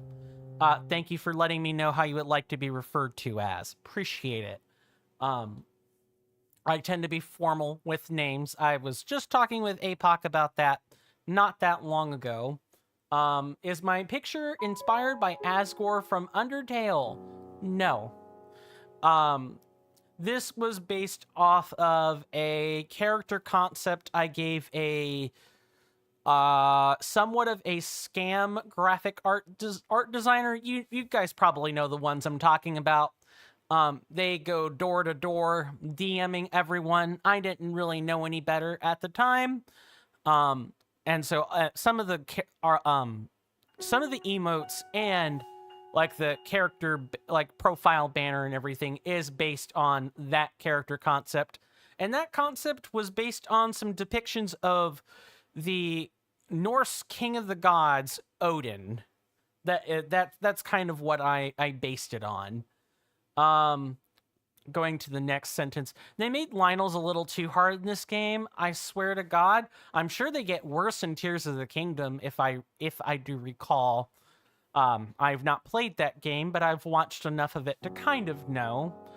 Yeah, it's the Lionel itself isn't all that hard. It's the multiplier. And I should say, this stream is also a live Let's Play walkthrough, so we do discuss enemy mechanics and stuff in here as well. Each enemy tier has a multiplier. There are 5 tiers of enemy in this game. And you only see 4 of them in New Game, meaning when you first crack open the game and start playing, you don't even get the final form. You have your basic enemies. These are usually red. They aren't always red. Bokoblins are red. Moblins are red. Lizalfos are green. And so on. But there's always a base form. Then after that, you'll have the next tier of enemy. These would be your black Lizalfos. These would be your blue-skinned Moblins, blue-skinned Bokoblins, and so on. Next tier after that would be black. Then the next tier after that would be white. And then the final tier would be silver. when we do get the silver ones toward the very end of the game. If you play this on master mode, however, you get another tier on top. So I said 4, I should have said 5 and then 6 respectively. And that's the gold ones. Each tier, I think, bumps up the enemy health total by about 250, 300. And it kind of also depends on the particular enemy.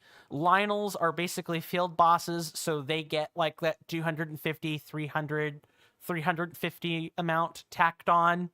Hinoxes are another one that get a similar amount tacked on to their health pool. A lot of smaller enemies maybe get closer to like 200. Or it maybe even 250 tops, like pumped out. The other thing that changes is the attack and defense values. Enemies don't really tend to get much more defense than they already currently have, but oh boy, does the attack values go up. As you guys saw much earlier on, not only did I go through Mifa's Grace, because I hadn't upgraded any armor or anything like that, I went through 2 fairies as well. White Lionel are no joke. Additionally, as the enemy tiers tend to increase, a couple of other things happen. Attack animations get faster. It's much easier to dodge a base form, red-maned Lionel than it is to dodge a white-maned or white-skinned Lionel. The attacks I was dealing with were pretty fast. If you weren't on top of your game, you would probably be getting hit. Just straight up. You just checked your follow date. Holy crap. 19th of February 2018. Yeah, you've been following, for a long time, a long while. It's 2025 now. I was a 25-year-old man when you met me. I'm 32 and gonna be 33 in 2 months now. Boy, does the time fly. And does it fly harder when you're not, and farther when you're not looking. You know what they say? Time flies like an arrow, and fruit flies like a banana. You weren't even 18 yet? Yeah, you have to be what? Mid-20s by now? I don't want to ask for like super specific info on ages or anything given the modern era, but that would put you pretty squarely in the 24, 25 ball camp. 24 next month? Nice. Well, happy early birthday. Should I not get to see you again in the future? Hopefully you get to do something festive for it.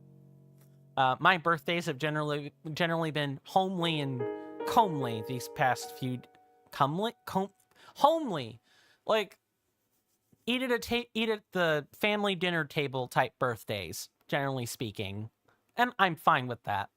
I'm a much different man compared to 7 years ago, more or less. Yeah, actually, 5 days from that date you cited, and it actually will have been a full 7 years. That's a long time. Jesus, indeed.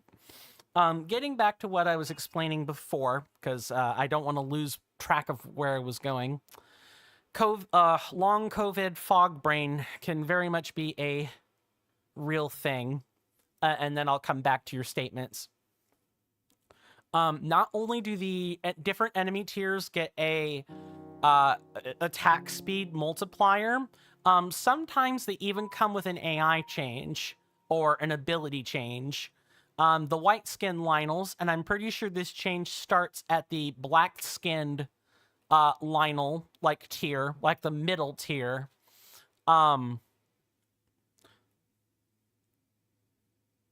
No, actually, I'm pretty sure white's the middle tier. Not all the enemies follow the typical tiering conventions either. That's something else that gets a bit confusing about Breath of the Wild. The Lionel the Lionels gain the ability to generate these AoE explosion type attacks. And I think the last tier we deal with in New Game, I believe those are the silver ones. They can do like these charging spin attacks as well. It's really crazy. The Lionels get really hard, and we found a hard one. And also, enemies scale up over time as well. So the same red-maned Lionels that you found in one area will suddenly be blue-maned Lionels or white-maned Lionels later on. So the enemies become spongier over time. You don't get to enjoy the level locked bonuses that come with exploring a region for the first time. That's just how things work in Breath of the Wild, for better or worse. You're heading off to the Netherlands this week, or the week before. Sorry, not this week, the week before, to meet up with Dutch friends at a drum and bass rave. Looking forward to that. Awesome. So not only are you DJing, for entertainment, you genuinely enjoy that sphere in your own private life as well. Good. I hope you enjoy that. Again, if I don't get the chance to see you again at any point in the future. Sawyer, if you happen to still be here, what is your experience with Breath of the Wild, if and you don't mind my asking? Because you had asked whether this was a first playthrough for me. I'm curious if you're a, Breath of the Wild veteran, i.e. you've played the game multiple times, or if you've even gone so far as to play it modded. I'm thinking of Second Wind, Relics of the Past, or Dark Army Resurrection, those types of things. Or if you're a series or entry newcomer. I always like to ask that question to people who've come here. And also, I'd like to thank you for the follow. I generally am pretty anonymous with those. It's hard to suddenly acknowledge a name and then turn around and be anonymous with that particular follow, though. So sorry. I know that tends to be a touchy subject with people. Yeah, I'm likely just gonna have paella.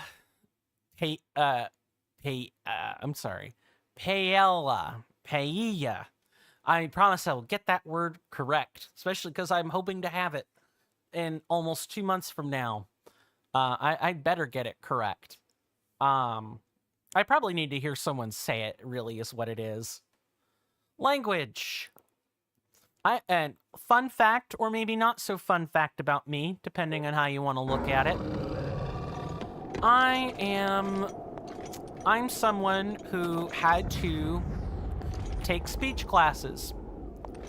I'm someone who had to learn English and learn it. I mean, it's my native tongue after all, but I did have speech impediments growing up, and I still apparently have not gotten quite over them. Some words are just kind of hard to say for me. So as a young kid, I did have to attend speech therapy. That was part of my rigorous education plan and everything. I mean, not shift in the camera and take these pictures. Oh yeah, you've loved the music for a long time, and I think you've told me that the last time you were here as well. It's just been 7 years. Just got a bit more involved with it since COVID, I can imagine. DJing was a lockdown hobby. Yeah, I think I do remember seeing you live a few times during that time period, and that makes sense. It's now becoming a bit of a side hustle, so to make a small income from Twitch now. Good. I'm glad that you're getting income from it. I'm glad that you've really carved up that DJing space for yourself. Do you collab with other DJs in the program out of curiosity, or I did not take pictures of shock arrows apparently. I need to fix that.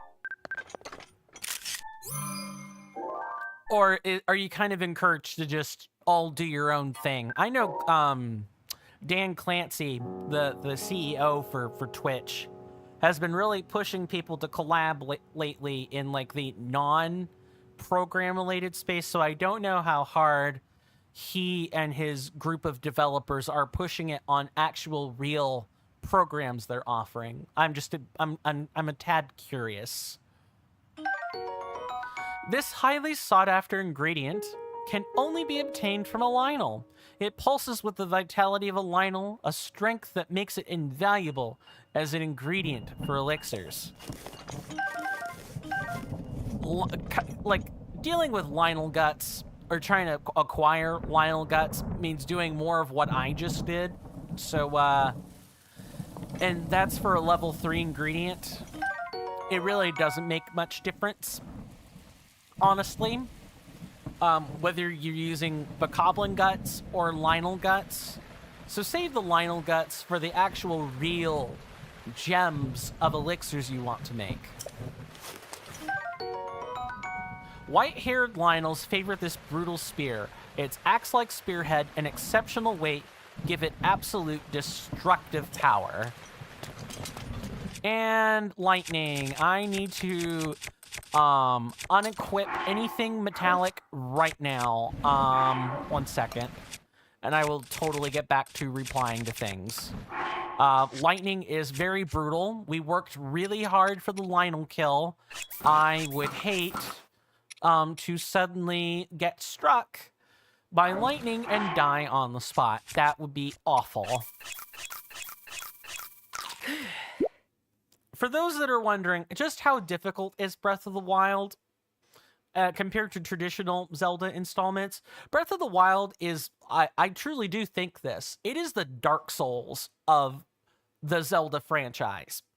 Tears of the Kingdom 2, for that matter. You actually will die. Sorry, I guess I could have cleaned up a little bit more of what I meant. Let me finish what I was saying, and then I'll clean that up for everybody.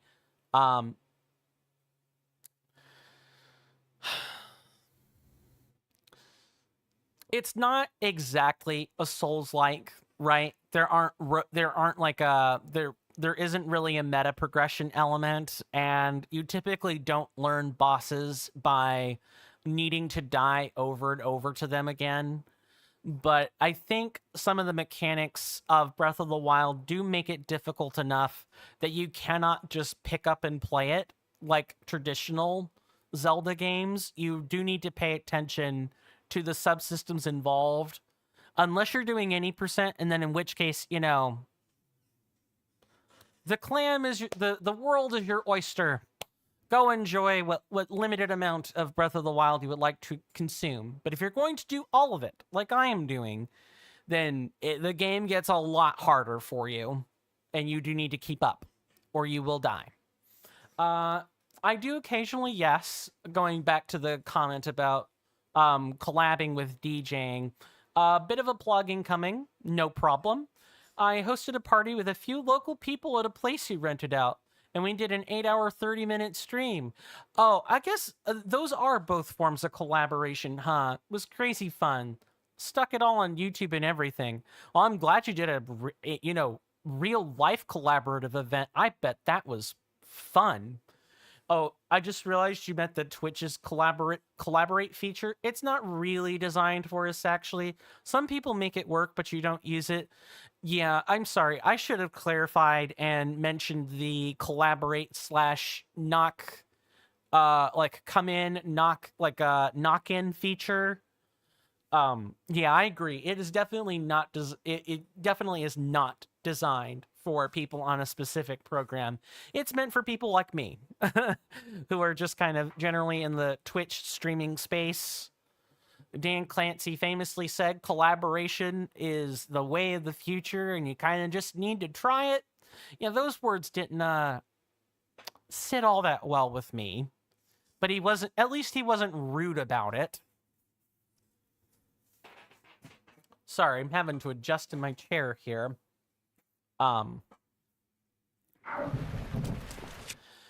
Yeah. collabing kind of requires building up rapport with other streamers, and something else too is just collabing is it's one of these things where you kind of need to have already cultivated not just a little rapport, but a lot of it. You need to like implicitly trust. I tried to mix implicitly and trust to form a new word. I've been doing this a lot more lately. I'm really trying hard not to do it, but it's part of that speech thing I mentioned earlier. You kind of implicitly have to trust the other content creator not to poach from you, for one, and two, if the content you're doing is grossly different. Like, for example, I have a Twitch associate of mine. His name is Reaver of Bone. He plays different games compared to me. There is some overlap. We both would probably play Skyrim, and if we both set it up to where we could use the co-op mod and, get all that set up and everything, we probably would, in fact, get along and collab well. But this man plays horror titles for fun. I do not have the stomach for horror, although I am working on a YouTube special later this month because I've recently hit the 50 subscriber mark. I'm actually up to 68 now. And it's going to be Coin's first adventure into horror. And I've chosen Amnesia: The Dark Descent to do exactly that. It's not exactly baby's first horror, but it's a cult classic. It's something I think would allow me to dip my toe into semi-visceral horror / jump scare, and that'll determine whether or not I do more subscriber specials like that in the future. If Reaver and I were to try to collaborate on a game like that, it wouldn't go very well for a number of reasons. Let me go back and read some comments now that I've said all this. Collaboration makes sense for playing multiplayer games and things like that. There's a ton of good use cases for it. DJing doesn't really work so well when you're in different physical spaces. Yeah, like it's meant for people in virtual spaces, not physical ones. I can't imagine the collab feature working particularly well for content creators and entertainers who use the cooking category or any kind of like art categories or music categories like what you're doing, APOC. It's merely meant. I wouldn't say it's merely meant, but the features just don't line up if you're not in the virtual, gaming space or just chatting space. It just lines up better in one of those other two cases. Here's a way of putting it. DJing is fairly solo. Yeah, I'm starting to get that impression. There are these things called B2Bs where you have multiple people playing on the same physical decks at once, but that requires the same physical space. I can imagine those probably take a ton of coordination to set up, and you kind of have to trust that person not to, mess things up, whether on purpose or by accident. You still kind of have to have like that implicit bond with them, and collabing is hard enough in virtual spaces, never mind physical ones.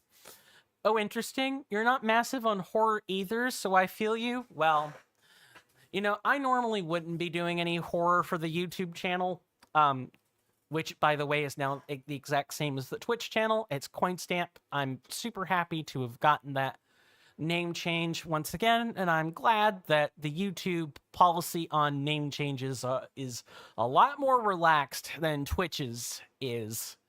I was dreading having to try to line these names up. Let me put a skull stamp here so I don't forget.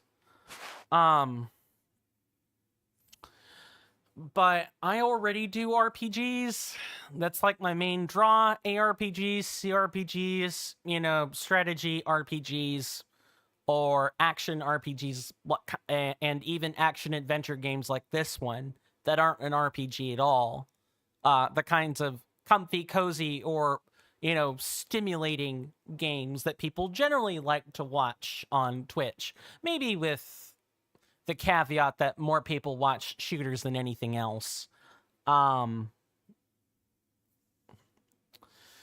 So for me, in the content creation space, subscriber special means doing something out of the box. And that means doing something in a way that's novel. And I guess for me, at the moment, given how small I am, that's going to be a horror game.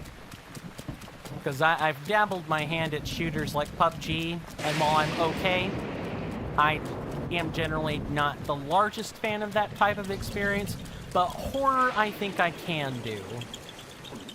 Do I have any wooden bows? I don't have any wooden bows. We just have to wait for this storm to, like, ride out. Because there's a Korok seed here, and I don't want to leave it behind. I feel a sneeze.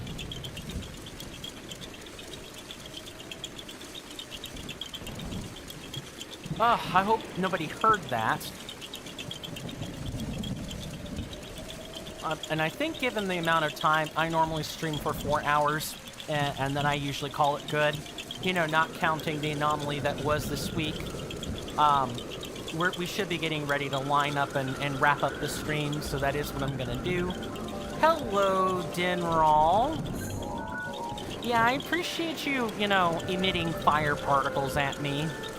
That's totally a nice experience with a wooden shield.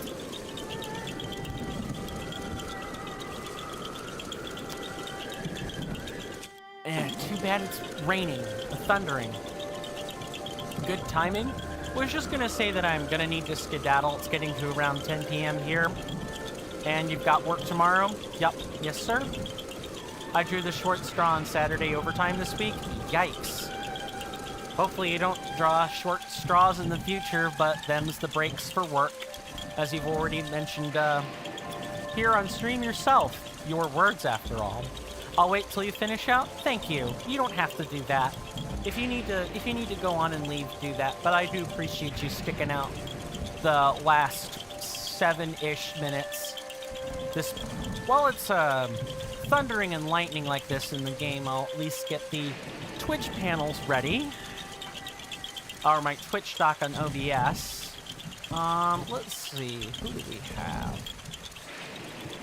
I think we've got enough people that I can at least do a raid. Let's see if there are any Twitch associates that I would like to raid today. While I wait for this lightning to clear up so we can finally get this Korok seed. I don't see anyone I can really collaborate with. I follow a lot of channels on Twitch, but I don't have rapport built up with a lot of them. So I think instead what I'll do is recommend 2 channels like I usually do, so I can get to doing other things, like recording the vlog for the YouTube channel and everything. Because recording that has been fun, among other things. It could take anywhere between 5 and 8 minutes for a weather change to take place in the game. So it's not, the weather isn't always the most snappy thing in Breath of the Wild. And lately this week, the rain has come at the worst possible times. Want to climb something? Oh, it'll rain right then and there. Want to fight an enemy with metallic weapons, which is what I usually carry? Well, not particularly very good. We're gonna go ahead and pull out this bow.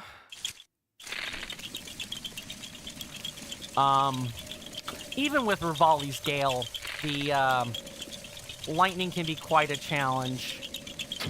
That's one. I would like the pinwheel to be out of my way, please. Just notice your Twitch banners are showing the old name. Yeah, I have yet to replace them with a new banner or anything like that. And unlike before, like a couple of years ago when I, could take out loans for this kind of thing. I no longer can, so I have to figure out how I'm gonna change it annually. Thankfully, one of the things that has changed since the 7 years in which you've last been here, I have cultivated some art and editing skills, because thanks to all the long form YouTube content I've been doing. So I can't draw, but I'm very good with the automated sort of drafting tools that Krita offers in that art program. I'm very good with the line tool and some Photoshop type stuff. I'm not the best, but it's better than nothing. Plus, it's my own work. There's something to be said for, relying on your own skills to do things, for better or for worse. I've also gotten some practice with Audacity, DaVinci Resolve, and a number of other much smaller web-based tools too. So I think I could probably do something with the banners now that I've gotten the name change where I really want it. It was kind of not worth my time to acknowledge while I was Swirling Vortex 09 on YouTube and Coinstamp here on Twitch. That's a lot of money or time spent for no reason. At least me personally. That's fair. But thank you for bringing it to my attention. That is something I have to think about. Think about more than I currently was, which was not much. Okay. Time to wrap it up, folks. And that's good because my glabellar region is getting a little bit strained, which means it's probably time for me to wrap up. I want to thank everybody so much for hanging out with me today. I'm glad that not only new people, but old veterans of the channel as well have come back. I really appreciate it from the bottom of my heart. Let me go ahead and shill the Discord one more time.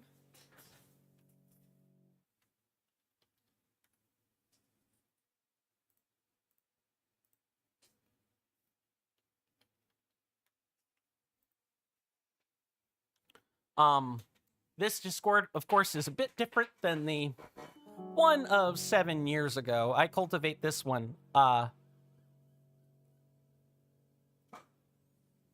Sirens off in the distance.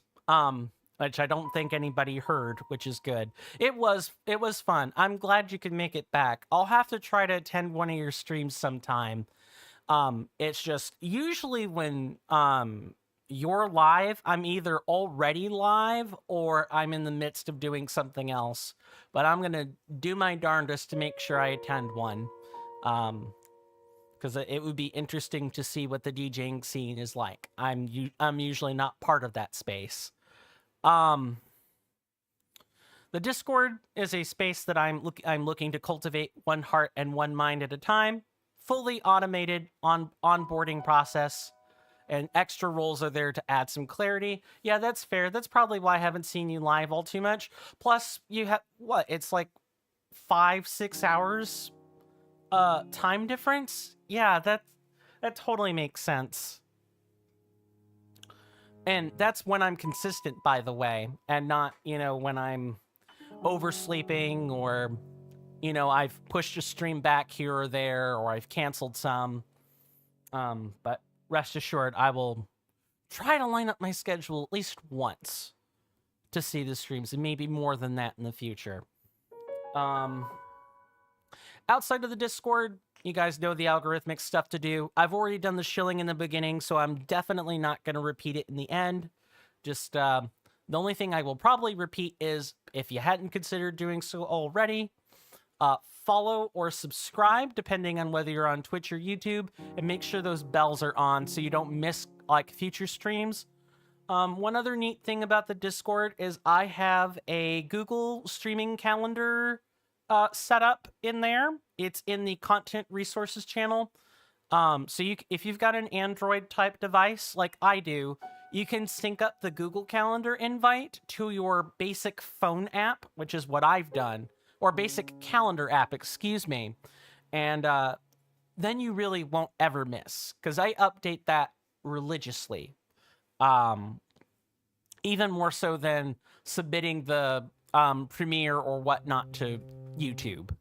That calendar is accurate 95% of the time. Now that I've done that, and I've gotten that bit of bookkeeping out of the way, that's it. Gonna go ahead and get those shout outs real quick. I have shouted you out already, haven't I, APOC? I believe I have. Let me just scroll up in chat and make sure I haven't missed somewhere. I have. Okay. Good. Thank you for keeping me on the straight and narrow, good sir. So the two people I'm going to shout out today for places to go after stream, assuming people don't have their own things they'd rather be doing.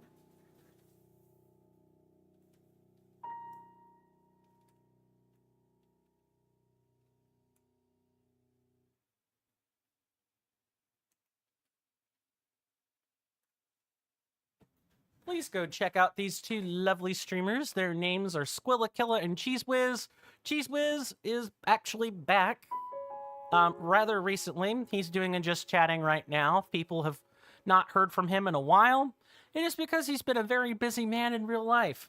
Meanwhile, Squillakilla has also been a busy man, but he has also been working rather hard on doing his challenge runs in addition to being the lovely fitness guru that he is.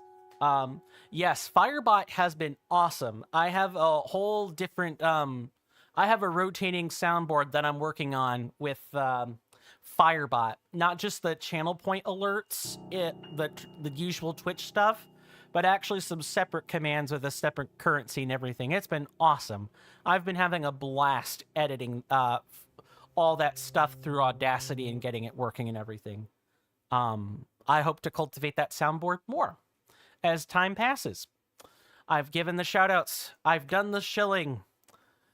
My senators and inductees, it's been a blast.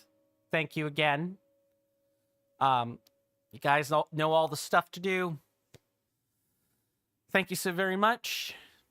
Stay safe out there. Take care of yourselves. You're welcome in my hallowed halls anytime, whether that be my DMs, my Discord, or any of my social media. I need to seriously add the blue sky, though. That's a whole different horse, a whole different breed of animal. And with that, goodbye.